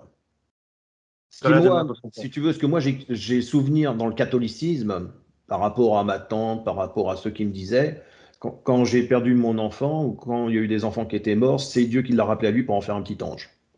Et ça, j'avais du mal à le comprendre. Alors que Dieu n'a jamais utilisé ce genre de modèle, je pense, dans le catholicisme, tu vois. Tout à fait. C'est pour ça que je me suis dit, mais c'est complètement idiot.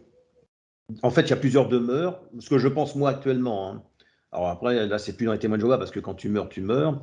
Ce que je pense Ouais. actuellement, c'est que quand un enfant meurt, de toute manière, il n'est pas réellement mort. Mes enfants, ils sont allés dans une demeure que Dieu a donnée. Ils vont vivre un laps de temps qui vont continuer à grandir. Et pourquoi je le sais et que là, du coup, les témoins de Jéhovah, je ne peux plus poursuivre dans la même direction qu'eux, c'est que parce que j'ai fréquenté à l'époque, j'ai eu des images.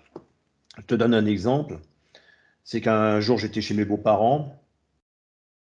Et je dis, tiens, j'ai à mon beau-père, tiens, j'ai fait un drôle de rêve. J'ai pas rêvé, j'ai eu une vision, pas une vision, je lui dis, je ne sais pas. Et je lui explique. Il y avait ma femme à côté, et j'explique à mon beau-père, je lui dis, voilà, j'ai vu la fille à Véro. Parce que ma femme, avant de me connaître, elle a connu quelqu'un, elle est tombée enceinte, elle a perdu le bébé, tu vois. Et c'était une petite fille, mais moi, je l'ai jamais vue, hein. Et pareil, mon beau-père, j'ai jamais vu sa mère, puisqu'elle était décédée, il est venu de l'Italie en France, tout ça, donc moi, je connaissais même pas, lui, il a qu'une photo de sa mère. Il me dit, tu peux me décrire ce que tu as vu? Mon beau-père, toi, lui. J'ai dit, écoute, donc j'ai à ma femme, j'ai vu ta fille. Et ce qui est bizarre, c'est que toi, elle est morte. Tu as dû avorter. Avorter, tu l'as perdue avant qu'elle soit mise au monde. Et j'ai fait ce que je comprends pas, c'est que j'ai vu, elle devait avoir 6, 7 ans, elle était blonde. Alors j'ai fait, tu vois, c'est bizarre parce que je vois une gamine blonde, alors que ton copain était portugais. Elle fait, oui, mais il était blond. Ah, donc je lui explique les caractères. Et puis j'ai dit, il y avait une femme qui me dit, te soucie pas de cet enfant, je suis en train de m'en occuper. Elle vit dans la demeure où nous on est, et on s'en occupe, elle est en train de grandir. Si tu es mort, même si ton âme elle part de l'autre côté, comment je peux te voir en tant qu'humain? Comment toi tu peux vieillir dans cette demeure-là? Puisque pour moi il n'y avait pas de vieillissement. Et je dis à mon beau-père, donc je lui ai décrit la grand-mère que j'ai vue, la dame âgée que j'ai vue. J'ai dit, elle était comme ça, donc et tout. Puis je vois qu'il devient blême, il me regarde. Il me dit, attends, bouge pas. Il va chercher une photo. Il me dit, tu viens de décrire ma mère, tu n'as jamais vu cette photo. C'est la seule que j'ai, il me la montre, c'est exactement sa mère, mais elle était jeune. Elle est Mmh. décédée, elle était jeune.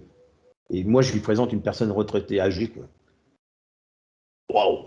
Là, j'étais impressionné. Donc, tu vois, je ne pouvais plus continuer dans l'organisation des témoins de Jéhovah. Pour moi, t'es mort, c'est vrai, mais je pense que j'ai quand même à l'esprit que pour des enfants, il y a des demeures où on les accueille. Donc, pourquoi pas aussi pour des gens, c'est ce qui est confusion. Comme moi, je le reconnais aujourd'hui, hein, je défends quelque part le millénium ou autre, parce que j'ai envie de peut-être rester sur Terre, je vois pas l'intérêt d'aller vivre dans le ciel. Il y a la complexité de parler de l'âme, parce qu'effectivement, quand tu parles de l'âme au départ dans la Bible, dans tout le judaïsme, Après, tu remarqueras qu'on parle moins de l'âme et plus de l'esprit, que parfois, il y a peut-être une confusion entre l'âme et l'esprit. Moi, j'ai plutôt à l'esprit que l'âme, je peux être une âme vivante comme je peux avoir une âme en moi. Après, ça dépend comment je peux l'interpréter. Moi, je me vois comme une âme vivante parce que je ne l'écarte pas de moi-même. Alors oui, alors pour les témoins de Jéhovah, l'esprit et l'âme sont en sommeil en attendant le jugement dernier. Disons qu'ils ne sont pas en sommeil. On considère un peu comme si qu'ils dormaient, comme disait, Ouais. comme avait dit Jésus à Lazare, il dort, mais en fait, t'es mort, point. Il y a plus. D'ailleurs, c'est pour ça qu'on reprend souvent un passage dans l'Ancien Testament qu'il n'y a ni connaissance, ni rien du tout dans là où tu vas dans la mort. Hein. Tu es Donc, juste dans le souvenir de Dieu qui, au moment de ta résurrection, va te reconstituer avec toute cette mémoire. donc en attendant, ton âme, ton esprit, Tu n'as plus rien. il n'y a plus rien du tout, c'est dans le Ah, néant. voilà. Alors moi, j'irai plus après dans l'histoire peut-être métaphysique ou autre. C'est que ce que je pense personnellement par rapport à cela, c'est que, admettons que tu meurs complètement, ton corps se désagrège et tu retournes à un état minéral pour nourrir et tout. Et Tu alors, vois. quelle vision les témoins de Jéhovah ont du nombre incalculable de millions de NDE qui évoquent leurs proches de l'autre côté, vivants? Bah, eux, ne le calculent pas puisque tu es mort. Donc ça, c'est les démons. Ça C'est veut que dire des démons que c'est que des démons. qui se foutent de la gueule Dans, du monde. dans la doctrine de l'organisation, en tout cas après, à partir de Rutherford et autres, hein, surtout, si tu veux, un témoin de Jéhovah, si tu lui parles qu'il y a des gens qui sont morts et revenus et tout, ce sont des démons. Parce que les morts ne reviennent pas. Il n'y a pas de vie pour toi après la mort. Tu es mort, tu attends le jour du millénium que Jéhovah te fasse revivre. Et encore, pour eux, tu vois, pour te dire qu'il y a une distance avec Charles Russell à l'organisation de partir de Rutherford, c'est que pour eux, quand tu es mort, tu es mort. Tu auras des résurrections, bien sûr.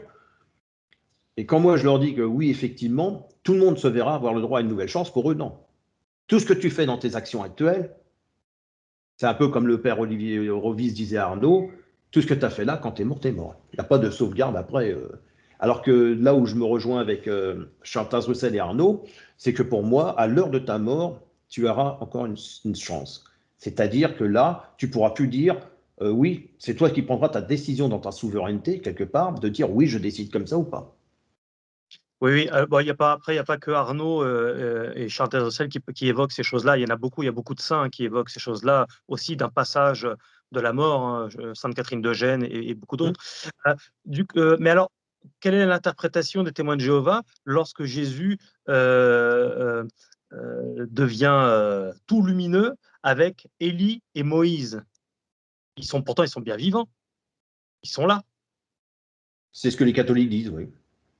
Ah bah, non, non, c'est biblique, c'est pas une théorie, c'est Oui, pas mais vous une dites que c'est biblique. Après, eux, ils ont une autre version, mais moi, j'ai alors jamais suivi parce qu'ils en parlent jamais de ça. ah oui, tu m'étonnes. Ah non, non, ça, Et ils en parlent. Nous, je vais te dire, c'est très simple. On va te parler de Job, toujours du passage de Job avec Satan. ouais. On va toujours te parler de la prophétie de Daniel avec la statue et autres. On parle jamais d'Élie. Tout ça, c'est très rare. On va te lire on lit la Bible toute l'année, mais ça, on en parle. Moi, en tout cas, euh, j'en ai même pas eu Non, l'étude de ça. J'en ai même pas eu l'étude. ça fait partie de la stratégie, j'en ai beaucoup entendu parler de ça. Ils évitent certains sujets aussi, parce que des fois, il y a des sujets un peu délicats comme ça. Par exemple, quand Jésus étant donc considéré comme l'incarnation de l'archange Michael et en aucun cas comme Dieu, mais quand par exemple Jésus dit, moi et dans Jean chapitre 10, verset 30, moi et le Père, nous ne faisons qu'un, celui qui m'a vu a vu le Père. Ou quand il dit par exemple dans Jean chapitre 10, verset 10, je suis la résurrection et la vie. Euh, et, ça fait quand même penser un peu à un discours, à des attributs divins. Personne ne peut dire je suis la vie, je Ah suis non, la. mais l'organisation des témoins de Jéhovah, les témoins de Jéhovah en eux-mêmes reconnaissent que Jésus était investi d'une mission et qu'il avait quasiment les propriétés du Mais Père. si c'est un ange, ça peut Mais il pas n'était être. pas le Père. Il n'avait pas la Ouais, divinité. C'était tout à fait. un Dieu, un petit Dieu. Pour eux, c'est un petit Dieu qui avait, on va dire, les ingrédients pour pouvoir apporter la bonne nouvelle. Mais il n'était pas le Père. D'ailleurs, pour Et eux, pourtant, il dit, moi et le Père, nous ne faisons qu'un. Celui qui m'a vu a vu le Père. on pourrait dire que c'est peut-être une tromperie ou un juron. Ils ont du mal à l'associer à ça. C'est vrai que Alors, ils ont du mal apparemment à l'associer, d'associer Jésus à Dieu, puisque si tu veux, dans eux, dans leur confusion, si Dieu est venu lui-même, Ça voudrait dire que Jéhovah, celui qui donne le nom de Jéhovah, serait Jésus qui est venu. Et pour eux, Jéhovah, c'est le Père. C'est pour ça que moi, quand ils prient, maintenant, je ne peux plus prier comme ça, je ne peux plus dire Amen ou ainsi soit-il, parce que quand ils disent je remets, la prière est correcte, mais quand ils disent que Jésus, Jéhovah, on remet cette prière en priant à, à ton fils et tout, en fait, je prends la prière, je prie Jéhovah, et puis après, je me sers de Jésus, puisqu'il est l'intermédiaire entre les deux. C'est grâce à Jésus que. Mais sauf que pour eux, Jéhovah, c'est le Père. Et comme pour moi, Jéhovah et Jésus sembleraient être la même personne, je ne peux plus dire ainsi soit-il, puisque je ne peux plus être en correction. Donc eux, quand Jésus dit le Père et moi sommes un, ça veut dire que pour eux, Jéhovah et Jésus, comme Jéhovah, c'est Hachem chez les Juifs, tout ça, c'est le Père, ils ne peuvent pas imaginer que le Fils soit le Père. Forcément, c'est un archange. Et c'est plus facile pour des gens qui n'ont pas de niveau au niveau trinitaire, qui ne comprennent pas la Trinité, qui ne comprennent pas tout ça, de dire bah, c'est un archange, c'est facile. Tout à fait. Ou autre chose, ou un prophète, ou ceci ou cela. Mais même dans la Genèse, au chapitre 1, verset 1, Dieu créa les cieux et la terre, Dieu le Père, Dieu le créateur, la source de toute chose. Mais dès le verset 2, tu as l'Esprit de Dieu qui se mouve au-dessus des eaux. Et le verset 3, tu as mais Dieu ils sont dit, d'accord. Ils sont d'accord, si tu veux, que c'est Jésus qui a créé. Oui. Ils sont d'accord de la création, que Jésus a participé à la création. Ça, ils en sont pleinement d'accord. Mais à partir de là, ils ne te diront pas que Jésus a l'essence divine. C'est un archange, point. Et les archanges sont nés avant les humains. Donc, ils sont parfaitement d'accord avec toi sur ce qui pourrait être dit dans les Écritures, qu'il a participé, qu'il a créé, qu'il a fait des choses, mais il n'est qu'à l'image. Il ne représente que l'image du Père. Tu vois, il ne représente que l'image. La notion que Dieu se fasse homme est un problème pour eux? La notion que Dieu se fasse homme, se fasse chair, c'est un problème pour eux? Pas vraiment, puisque l'archange c'est fait Dieu. Mais pour eux, c'est un Dieu, mais c'est pas le Dieu qui est le Père. Parce qu'on a la même notion dans la Genèse, par exemple avec Jacob ou encore avec Abraham, où en fait Dieu prend une apparence humaine, il fait ce qu'il veut, c'est pas un souci. Ça, pour eux, c'est pas des apparences humaines, c'est assez délicat. Après, ça dépend des frères et sœurs. Ça va dépendre sur le frère ou la sœur parce qu'ils sont pas pointus. Il y a la base de la Watchtower qui te donne un enseignement. Il y a après ce qu'on essaye de te rentrer dans la tête, et puis après, d'un frère à une sœur, nous, quand on en discutait, c'était confusion. Alors, il y a aussi la notion de l'enfer. Qu'est-ce que c'est l'enfer pour les témoins de Jéhovah? L'enfer, c'est de la death, c'est la mort, point barre. C'est-à-dire que là où tu vas, c'est mort, terminé. Il y a plus tu pêches plus puisque tu es mort. Ton âme, l'âme qui pêche, elle mourra. Donc pour eux, une âme ne peut pas survivre après la mort, puisque l'âme qui pêche, elle doit mourir. Donc ça veut dire, dans l'esprit de l'organisation, si ton âme vit après la mort, bah, elle a cessé de pécher. Donc ça veut dire que quelque part, bah, dans le catholicisme, il y a une vantardise, un orgueil de dire nous on meurt pas comme Satan l'a dit et nous on continue après l'âme vient, on est voilà, puisque l'âme qui pêche elle mourra, donc forcément elle doit mourir cette âme, donc elle peut pas mourir et être ressuscitée, et c'est là où il y a le conflit avec le catholicisme, c'est qu'eux ils disent ah bah oui mais ils te disent que l'âme ne meurt pas. Ah non, tu meurs pas, ton âme hop elle va soit au ciel soit en enfer, mais tu ne meurs pas. Donc, quand Jéhovah dit l'âme qui pêche, elle mourra, bah, c'est des menteurs.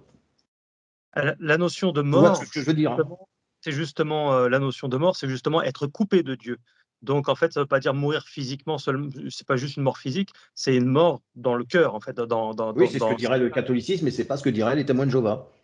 Puisque tu es une âme, puisqu'il est dit l'homme créa l'homme mâle et femelle, parce que souvent on voit dans la Bible, dans l'ensemble de la Bible, là je mets une parenthèse, on dit souvent ouais mais c'est patriarcal parce qu'on parle que de l'homme. Non, parce que Dieu a créé l'homme mâle et femelle, il les créa. Donc après on a adouci en disant le mot homme et le mot femme pour faire bien, mais une femme c'est un homme femelle et nous on est un homme mâle parce que Adam c'est pas le prénom. Adam vient de, si on suit l'hébreu tout ça, c'est la poussière, c'est ce qui nous a animés, c'est ce qui nous a créés par Dieu.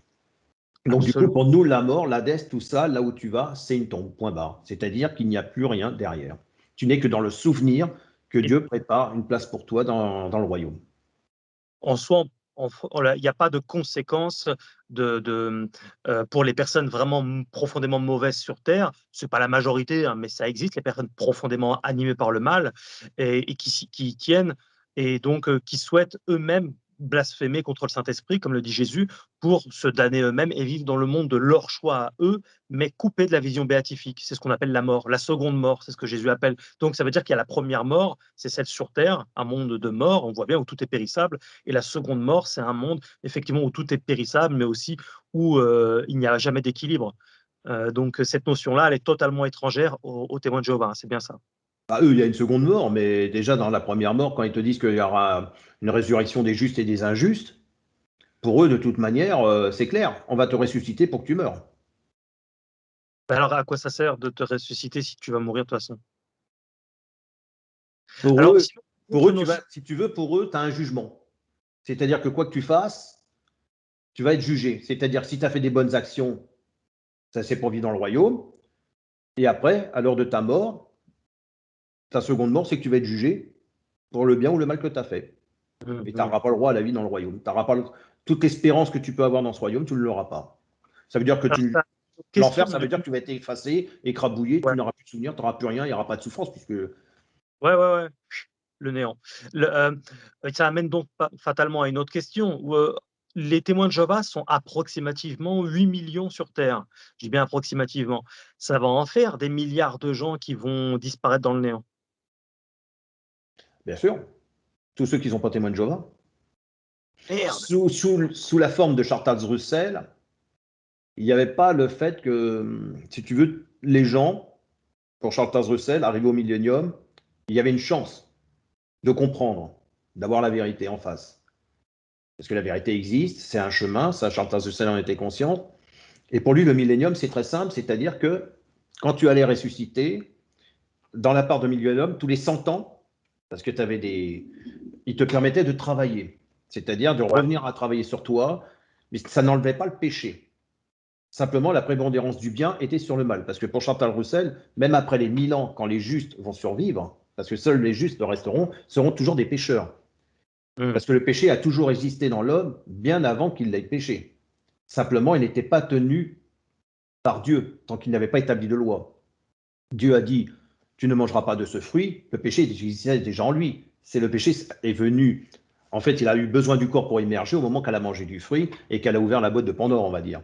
C'est ça qui a Ouais. fait émerger et qui a fractionné le bien et le mal qu'elle n'a pas su. Puisqu'après, elle a dit, ben non, mais c'est le diable qui m'a tenté. Non, non, tu t'es laissé tenter parce que le fruit était bon ou l'arbre était bon. Donc, du coup, pour Charles Russell, la période des 1000 ans, c'est-à-dire que tu vas avoir le droit sur une centaine d'années, mais beaucoup vont mourir, que ce soit parmi les témoins de Jéhovah ou pas. Et c'est ça où justement Charles Russell l'expliquait, c'est que là, ça va être très dur, parce que toi, tu te dis, un peu comme le fils prodigue, hein, c'est celui qui s'en va, et puis l'autre, mais moi, j'ai resté toujours à côté de mon père, et puis toi, tu reviens, et puis et voilà. Et toi, tu te diras, mais attends, moi, j'ai servi Jéhovah, j'étais à fond et tout, lui, il a fait n'importe quoi, et puis lui, il aurait le droit de la vie. On lui redonne une chance avec tout ce qu'il a fait. Mm. Mais oui, c'est pas à toi de juger. Et Ouais. du coup, la personne, elle peut devenir mauvaise. Donc, Charles Russell disait, tous les 100 ans, des gens disparaîtront, seront supprimés. Et j'aimais bien sa façon de penser sur ça, sur cette doctrine-là, je l'aime bien, parce que ça veut dire que si tu écoutes l'organisation des témoins de Jéhovah, les actes que tu as fait maintenant, c'est terminé, tu meurs. C'est-à-dire, tu vas ressusciter. Bon, toi, de toute manière, voilà, tu es ressuscité, je t'explique, tu es jugé, voilà, il y a Jésus, c'est ton avocat. Bien que là, tu n'as pas l'impression que Jésus soit l'avocat, c'est plutôt celui qui va te juger. Donc, normalement, l'avocat est censé te défendre. Là, Jésus, lui, ne va pas te défendre. Lui, il va te bam, bam, terminer, t'es mort. Suivant, t'es mort. Suivant. Tu vois ce que je veux dire, c'est ça. Et du coup, ce qui me tracassait, c'est que moi, quand je suis rentré chez les témoins de Jéhovah, c'est que moi, je veux retrouver mon père dans ce royaume, dans ce monde. Et je me suis dit, si mon père, il a fait des choses que moi, je ne sais pas, bah, qui va me dire que je vais le retrouver? Et comment je vais le reconnaître? Parce que je veux dire qu'aujourd'hui, mon père, je le croiserai, je serais incapable de le reconnaître. Moi, j'ai des souvenirs de mon père quand j'avais 16 ans. Je pensais le connaître. Et quand une fois j'ai été chez ma mère, elle m'a montré des photos. J'ai dit, mais c'est tiens, il ressemble à Belmondo. Elle me fait, non, c'est ton père. Ah bon? Je ne le reconnaissais même pas sur les photos. Je ne le reconnaissais même pas. Alors tu vois, et je me dis, bah, qui va dire, si mon père il est mort, moi je vais dire, ah ben Jéhovah il va faire en sorte que moi je me sente bien, bah, c'est bon, mon père il est mort, mais bon, il était vilain, il n'était pas gentil. Oui, c'est absurde. Ça n'a aucun sens. C'est problématique. Au moins, il a Oui, une chance. Je me dis, au moins avec Charles Tazousek, il avait une chance dans le millénium, c'est de peut-être. pouvoir. Oui, Comment? oui. Parce que tu connais beaucoup de gens qui ne sont pas témoins de Jéhovah. Donc, tu connais beaucoup de gens que tu ne reverras plus jamais dans l'éternité si t'es plus, enfin, si toi tu étais témoin de Jéhovah. Comment tu vas être dans la béatitude la plus totale, sachant que tous ceux que tu as connus, ben, ont tous disparu, quoi. C'est horrible. Disons que pour l'instant, je n'arrive. Au niveau du catholicisme, je suis encore désolé pour le téléphone, hein, ça c'est encore les Ouais, trucs pour vendre des produits. Je suis embêté, si tu veux, c'est qu'aujourd'hui, je ne me vois pas avec une âme vivre en extérieur du corps. Je peux comprendre la Trinité, je peux comprendre la divinité de Jésus, mais pour l'instant, comme je suis encore, on va dire, dans l'avancement de ces ouais, ouais, semences ouais. de vérité, pour l'instant, je reste encore entre, non pas sur deux positions, j'essaie de comprendre la doctrine des témoins de Jéhovah, mieux l'approfondir avec Charles Tarzocel, et j'essaie de aussi étudier ce qu'est l'Église catholique et dans la manière dont elle m'a enseigné des choses que moi, je n'ai pas captées. Donc, quand Jésus, son esprit et son âme intrinsèquement liés, vont dans les profondeurs pour aller voir les personnes qui avaient péché et pour les sauver, qui ensuite reprend son corps, ça te pose un problème? Mais Puisque après, là, il a juste son âme et son esprit. Il n'avait pas récupéré son corps. ouais, ouais, quand elle est descendue, tu parles avec le bon larron. Ouais, ouais, ouais.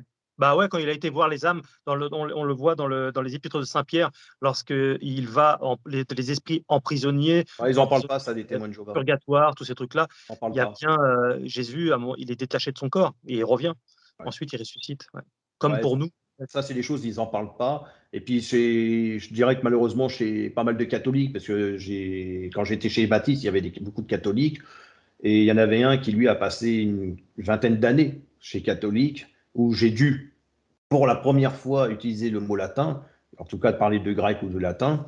Ouais. C'est que lui, il expliquait que le purgatoire, c'est l'enfer où les gens sont torturés. Et que lui, il a vécu 20 ans chez les catholiques, donc il savait de quoi il parle. Et je lui ai dit non, le purgatoire, c'est pas un lieu de purification, c'est un lieu où toi, tu vas te purifier à l'intérieur. Ah mais non, c'est pas vrai, c'est là, on torture et tout. Tu vas pas m'apprendre, j'ai 20 ans chez les catholiques, j'ai pratiqué, parce qu'il a été à la DAS, tout ça, puis après, il a été mis dans un truc catholique et machin. Donc il me raconte tout ça, mais j'y fais non, non. Ça veut dire purification. Ça veut dire que tu vas dans un lieu te purifier. J'y fais nous à la différence chez les témoins de Jéhovah. Toi, tu n'es pas pur. C'est la salle qui est pure. Le lieu, on va dire que le purgatoire, pour nous, ça serait plutôt tu vas à la salle du royaume qui est un lieu pur, et toi, impur, tu dois essayer de te purifier dans cette salle. C'est pour ça qu'on te demande de te réunir dans cette salle. Est-ce qu'il y a la notion des personnes possédées chez les témoins de Jéhovah, Bon. et dont la prière pour les exorciser? Ah non, non, non, non, il y a pas tout ça. D'ailleurs, pour eux, ils te diront que quand tu discutes avec des témoins de Jéhovah, ils te disent que d'ailleurs, même, comment dire, le serpent a parlé comme un ventriloque. En fait, il n'est jamais rentré dans le serpent. Satan, il était comme un démon à côté et il faisait le ventriloque, il parlait sans bouger. Tu vois. Donc, pour eux, ils ne reconnaissent aucunement qu'un démon peut rentrer dans ton corps. Ou ils vont le reconnaître bibliquement parce qu'il y a des textes qui le disent. Hein. Hein, Jésus, il va dire sortez et allez dans les ports. Ou... Ils le reconnaissent, mais toi, c'est plus possible. Ils te disent que depuis Christ, c'est fini, ils ne peuvent plus rentrer, accéder. D'ailleurs, les anges, pour eux, ne peuvent plus accéder depuis qu'ils ont pris la possession de forme humaine pour être des néphilim. C'est, tu te rappelles, pour coucher avec les femmes et tout, les Ouais, terriennes. ouais, ouais. Maintenant, ils sont dans une sphère où ils ne peuvent plus accéder à ce monde actuel. C'est-à-dire que pour eux, ils sont proches de notre système solaire, proches de notre Terre. Il y a une guerre qui se passe dans un système, mais pour eux, non. Un démon ne peut pas rentrer dans ton corps. Quand Jésus dit dans l'évangile de saint Marc, au chapitre 15, versets 16-17, que voici les signes qui accompagneront l'Église, ceux qui ont cru, notamment parmi lesquels ils chasseront des démons. Oui, mais ça, ils te diront après, c'est les catholiques. Les catholiques sont la fausse chrétienté qui t'amène les erreurs. En fait, on va dire en gros, tout ce qui n'est pas témoin de Jéhovah travaille pour Satan. Et c'est pour ça que Jésus a rejeté le fait de faire un acte d'adoration, puisque Satan lui a dit, je te donnerai tous ces royaumes, c'est-à-dire de tous ces royaumes concernant aussi la fausse religion, la fausse Ouais. prostituée. Vous êtes la fausse prostituée. Et regarde, demain, toi, tu te présentes comme ça, habillé en prêtre gothique, ils vont te regarder, ils vont dire, ouais, est-ce que tu fais penser à un prêtre gothique? Ah ouais? Ouais, ouais. Gothique, oui, mais prêtre, pourquoi pas? Remarque, ça serait pas mal des prêtres goths, tiens, il en faudrait. Mais Ouais. imagine qu'ils te voient avec une tenue comme ça, mais Voilà, crise cardiaque. c'est pas Ouais, possible. Ah ben, je sais bien, ah là, et puis si avec eux. Pour eux, Et l'habit est très important. oui, oui, L'apparence, c'est oui, très important. tout à fait, oui, ils sont très dans l'apparence. Mais du coup, c'est pas une histoire de catholicisme en soi, c'est Jésus qui dit: «Vous chasserez les démons en mon nom». Donc Oui. c'est pas, juste la tradition catholique qui innove. Ah non, mais eux, ils reprennent comme toi les mêmes textes, mais ils les interprètent d'une manière différente. C'est ça Et la alors doctrine. C'est ça quelle de a confondre. Si tu veux, c'est pour ça qu'eux, ils font du porte-à-porte, pour confondre les doctrines. C'est-à-dire qu'au départ, tu peux même prendre ta Bible catholique, ils vont l'accepter parfaitement. Moi, j'acceptais, hein, quand j'allais voir les personnes, tout ça, j'acceptais parfaitement de ce qu'ils allaient me dire, puisque je savais déjà qu'ils étaient, en général, là où je pouvais me faire avoir, c'est que je pensais que quand tu allais voir les catholiques, ils connaissent rien. Hein, ouais. à part la tradition, quelque part, mais Mmh. aller les voir, donc toi, tu leur apportais une doctrine différente, une pensée différente, et je trouve que c'était bien. Toi, aujourd'hui, je dis, moi, je trouve que c'est bien, quelqu'un qui vient me voir avec une parole différente, on peut discuter, on peut justement, ça peut me faire à moi, à m'amener à des réflexions ou à des choses où j'étais persuadé d'être sur le bon chemin, comme on dit, et puis là, je me rends compte qu'il faut que je réfléchisse. Et donc tu as senti à force, en fait, comme c'est le cas de dire, un plafond de verre. Il y a quand même des choses qui vont pas. Il y a des problèmes, il y a À des la réponses aussi. différence, je dirais qu'il n'y a pas vraiment de différence par rapport au catholicisme, parce que dans le catholicisme, il y a des choses qui ne vont pas. Si tu prends, par exemple, Saint-Augustin ou Saint Thomas d'Aquin, il y avait des choses qui ne correspondaient pas ou qui n'allaient pas ou ils étaient en désaccord. Simplement que chez les témoins de Jéhovah, ils ont du mal à l'accepter. Pour eux, la vérité, c'est comme ça. Si tu Ouais, prends l'organisation, le collège central prend une telle décision, demain il prend une autre décision. D'ailleurs, j'ai fait une vidéo pour critiquer le fait qu'eux, ils sont pour la vaccination sans le dire. Eux, à partir du moment qu'il n'y a pas de contenu de sang ou quoi que ce soit, on l'accepte. J'ai fait une vidéo là-dessus parce que je trouvais que c'était inadmissible de pouvoir faire ce genre de montrer des frères et sœurs, de pouvoir être attablés de grâce parce qu'on a un vaccin qui puisse soigner. Et puis j'ai dit à ma femme, oui, mais tu vois, ce qui me fait mal au cœur, c'est que ceux qui ont pas, ils disent qu'il y a tant de pourcentage, donc 92 ou 98, et qu'on peut aider les gens pour la vaccination, mais vous êtes libre de le faire ou pas le faire. Mais j'ai dit non, on te dit bien, tu voyais les frères qui sont à table, ils sont tous vaccinés, donc ceux qui ne sont pas encore vaccinés au collège, ils sont dans une autre pièce, ils sont à part, donc il y a une discrimination. tout à fait, tout à fait, ouais. Il y a aussi pas mal de témoignages, j'en ai même parmi mes infréquentables supporters qui sont entrés chez les Témoins de Jéhovah et qui ont vraiment laissé des plumes, qui en ont vraiment chié. Il y a eu des dépressions, il y a Ah eu oui, c'est pour ça beaucoup qu'on les a virés, ils étaient infréquentables. ouais, Non, voilà. je plaisante. Ah, Vraiment, ils avaient des emmerdes avec leur famille, ils se sont sentis véritablement écrasés par le poids de cette organisation et ça leur a laissé des séquelles aujourd'hui. c'est vrai, moi je discute de par ma chaîne avec des témoins de Jéhovah, des ex, et je discute encore avec des témoins de Jéhovah. Hein. On se Ouais, téléphone, on se parle et tout. Il n'y a pas de souci. Après, quand tu vas étudier, tu es conscient, quand tu es témoin de Jéhovah, que si demain tu fais la décision de faire ta lettre, parce que quand moi j'ai fait ma lettre pour démissionner, quand tu fais ta lettre pour démissionner, c'est pire que quand tu as été excommunié normalement. Parce que ça parce veut que dire toi, tu as la vérité. quand tu es excommunié normalement parce que tu as fait quelque chose qui ne convient pas, parce que tu es peut-être homosexuel ou parce que je ne sais pas, on t'excommunie, mais malgré tout, c'est moindre par rapport à celui qui fait sa lettre. Parce que celui qui fait sa lettre, ça veut dire qu'il renie sa foi. Il ne renie pas Jéhovah, il renie carrément sa foi, sa fidélité. Et c'est ça qui est dangereux. Donc selon les Témoins de Jéhovah, tu es voué à l'enfer, quoi, au néant éternel. Oh bah, je suis déjà mort. Ouais et ah bah, J'ai bienvenue mon avec nous. estomac. Ah bah oui, que je dis que j'ai mon estomac en train de grogner là. Je dis, ah bah oui, il est 12h, à 12h30. Oui, oui, oui. Non mais voilà, juste une dernière question, Ah non, mais tu as heu, raison. Si tu entends des et grognements, tu t'inquiètes pas, hein, mon estomac, il est. ça roule, ça roule. Juste maintenant, mais après, là, on a fait le tour, on est bientôt à 1 heure et demie d'interview, donc c'est bien, on a parlé de plein de trucs. Les personnalités comme les saints comme Padre Pio, tu vois, Saint François d'Assise, tu sais, le Saint Curé d'Ars, tous ces trucs. Est-ce qu'ils connaissent les témoins de Jéhovah? Est-ce que ça les intéresse? Je sais pas. Franchement, je Est-ce que sais toi, pas. tu étais Bah, tu dedans? sais que moi Oui, dans ma façon d'être, aujourd'hui, je suis mitigé entre la doctrine des témoins et celle de la doctrine protestante, catholique, tout ça. Moi, je me rapproche plus du catholicisme. Mais pourquoi je me rapproche plus du catholicisme? C'est parce que j'ai étudié l'histoire de France de plus en plus. je suis tombé sur des. Au départ, je ne la connaissais pas, c'est parce que je suis passé par le site d'Alain Soral que j'ai connu Marion Sigaud et que j'ai commencé à acheter ses livres, j'ai commencé à Ouais. étudier. Et à la force d'étudier, bah, j'ai après, c'est aussi par Alain Soral que j'ai connu Tepa, que j'ai vu les émissions de Tepa, tout ça. Donc c'est là où j'ai commencé à étudier l'histoire de France et à me rendre compte qu'on avait inversé les rôles. C'est-à-dire que les catholiques avaient subi les attaques protestantes et que Absolument. l'Angleterre prenait pas sur la France et que les premières écoles qui ont existé à l'époque même des rois, c'était des Ouais. écoles protestantes et quand aujourd'hui on parle d'une école laïque, c'était quand même des protestants qui faisaient l'école laïque. La liberté Oui. de conscience, c'était justement de ne plus appartenir au catholicisme. Ils ont vraiment frappé très fort. Donc, les témoins de Jéhovah sont des descendants du protestantisme, quoi qu'on en Mm. dise, Absolument. avec une virulence, parce qu'ils considèrent, comme les baptistes pourraient considérer, que l'Église catholique, parce que moi, quand j'étais chez Baptiste, on voulait même me rebaptiser, parce que le baptême des témoins de Jéhovah est faux, le baptême des catholiques est faux. Et moi, j'ai refusé le baptême à cause de non, il n'était pas faux.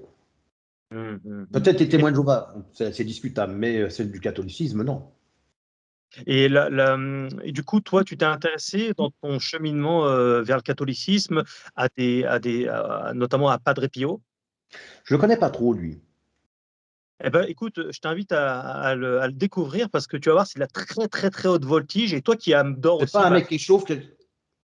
non, non, c'est pas un cousin, non. Non, C'est, non. bon, disons, il n'a plus beaucoup de cheveux, le Padre Pio. Il est là, il est à côté de moi Ah en oui, statue. d'accord, ok.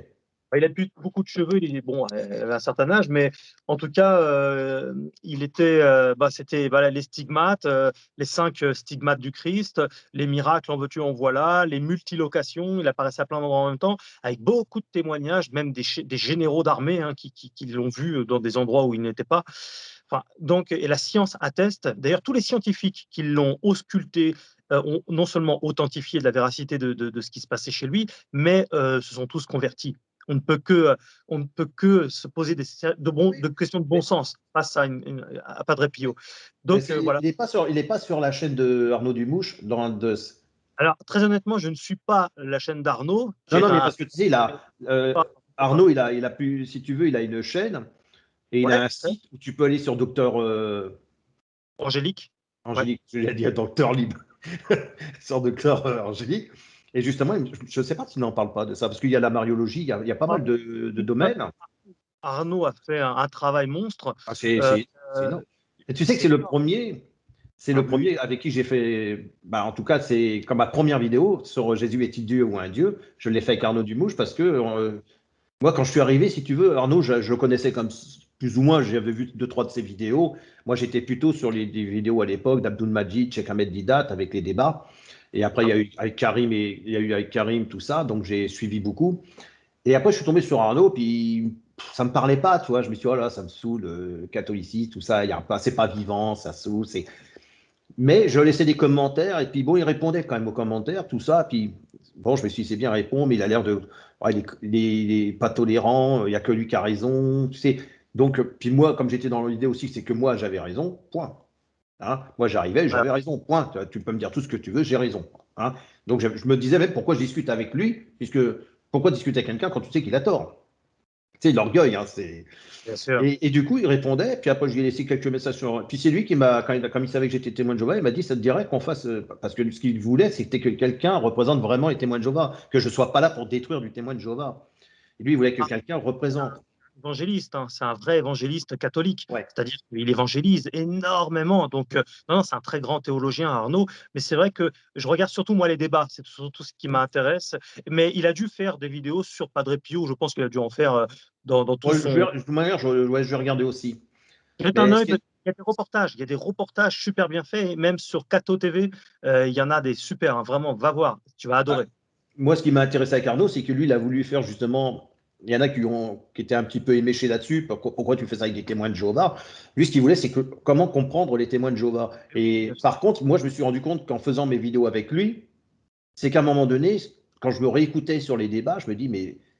Et que je réécoute des ex-témoins de Jéhovah, je me dis, mais en fait, moi, j'ai plus rien à voir avec tout ce langage, parce que j'étais plus proche du langage de Russell que de l'organisation actuelle, sur la façon dont ils pensent, dans la manière où ils produisent des. Et j'ai dit, c'est quand même incroyable, quoi. Et Arnaud m'a ramené vers le catholicisme. Va Bien dire sûr. à un témoin de Jéhovah, Jésus s'est suicidé pour toi, hein, mais jamais Jésus s'est suicidé pour toi. Ah bah, quand tu donnes ta vie à quelqu'un, c'est du suicide. Un petit peu, hein. Hein, tu te saignes pour lui. Bah Et ouais, c'est super, oui. ce que j'ai après, c'est vrai que dans les évangéliques, tout ça, ce que j'ai reproché, c'est qu'ils sont tout le temps à dire Seigneur, Seigneur, Jésus, Jésus. Donc d'un côté, tu as les témoins de Jéhovah, c'est toujours Jéhovah, même si on parle de Jésus. Et chez les évangéliques, c'est Seigneur à tout bout de champ, Amen, gloire à Dieu, machin, tout ça. Moi, c'est Allez, pas ma tasse. alléluia, oh Père des Pères, oh Amen, oh Sana, et puis, Ouais, ils se si mettent tu à veux, c'est parler pas en ma tasse, tout ça. saraka. Ouais, ouais. Donc aujourd'hui, Mais bah, mes vidéos, si tu veux, aujourd'hui, sont surtout centrées. Alors les gens disent, mais tu as dit que tu étais ex-témoin de Jéhovah, maintenant tu dis que tu es témoin de Jéhovah. J'y fais oui, parce que quelque part, j'ai pas à considérer que j'ai quitté l'organisation, j'ai pas estimé qu'ils ont raison en disant je suis un ex-témoin de Jéhovah ou je ne suis plus témoin de Jéhovah.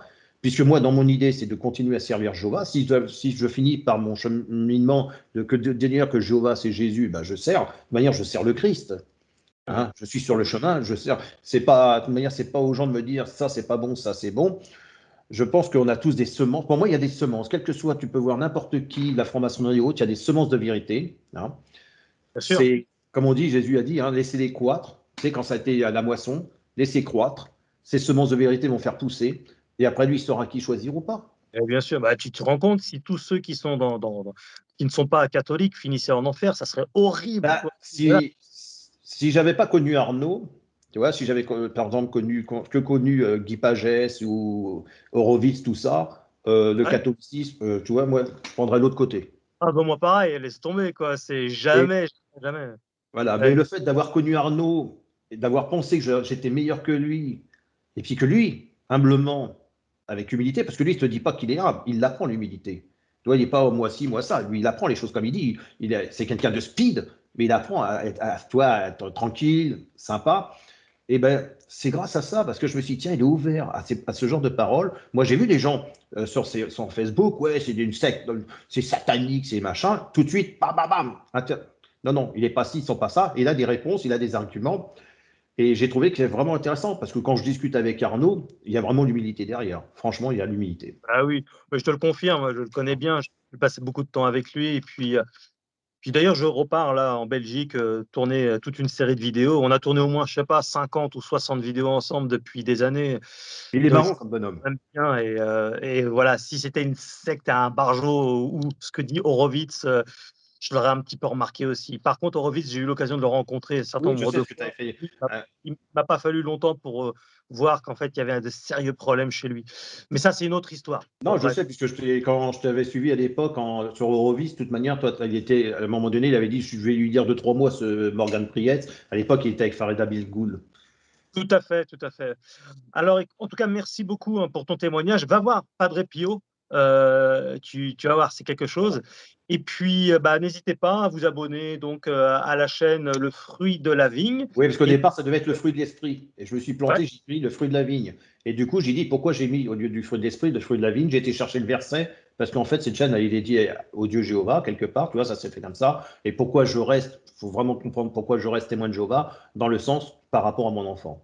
J'ai donné une parole, j'ai eu un nom. On peut me dire que c'est un nom qui est diabolique ou tout ce qu'on veut. Je sais que moi, je veux servir. J'ai des semences de vérité à partager avec d'autres, comme toi, tu les as aussi.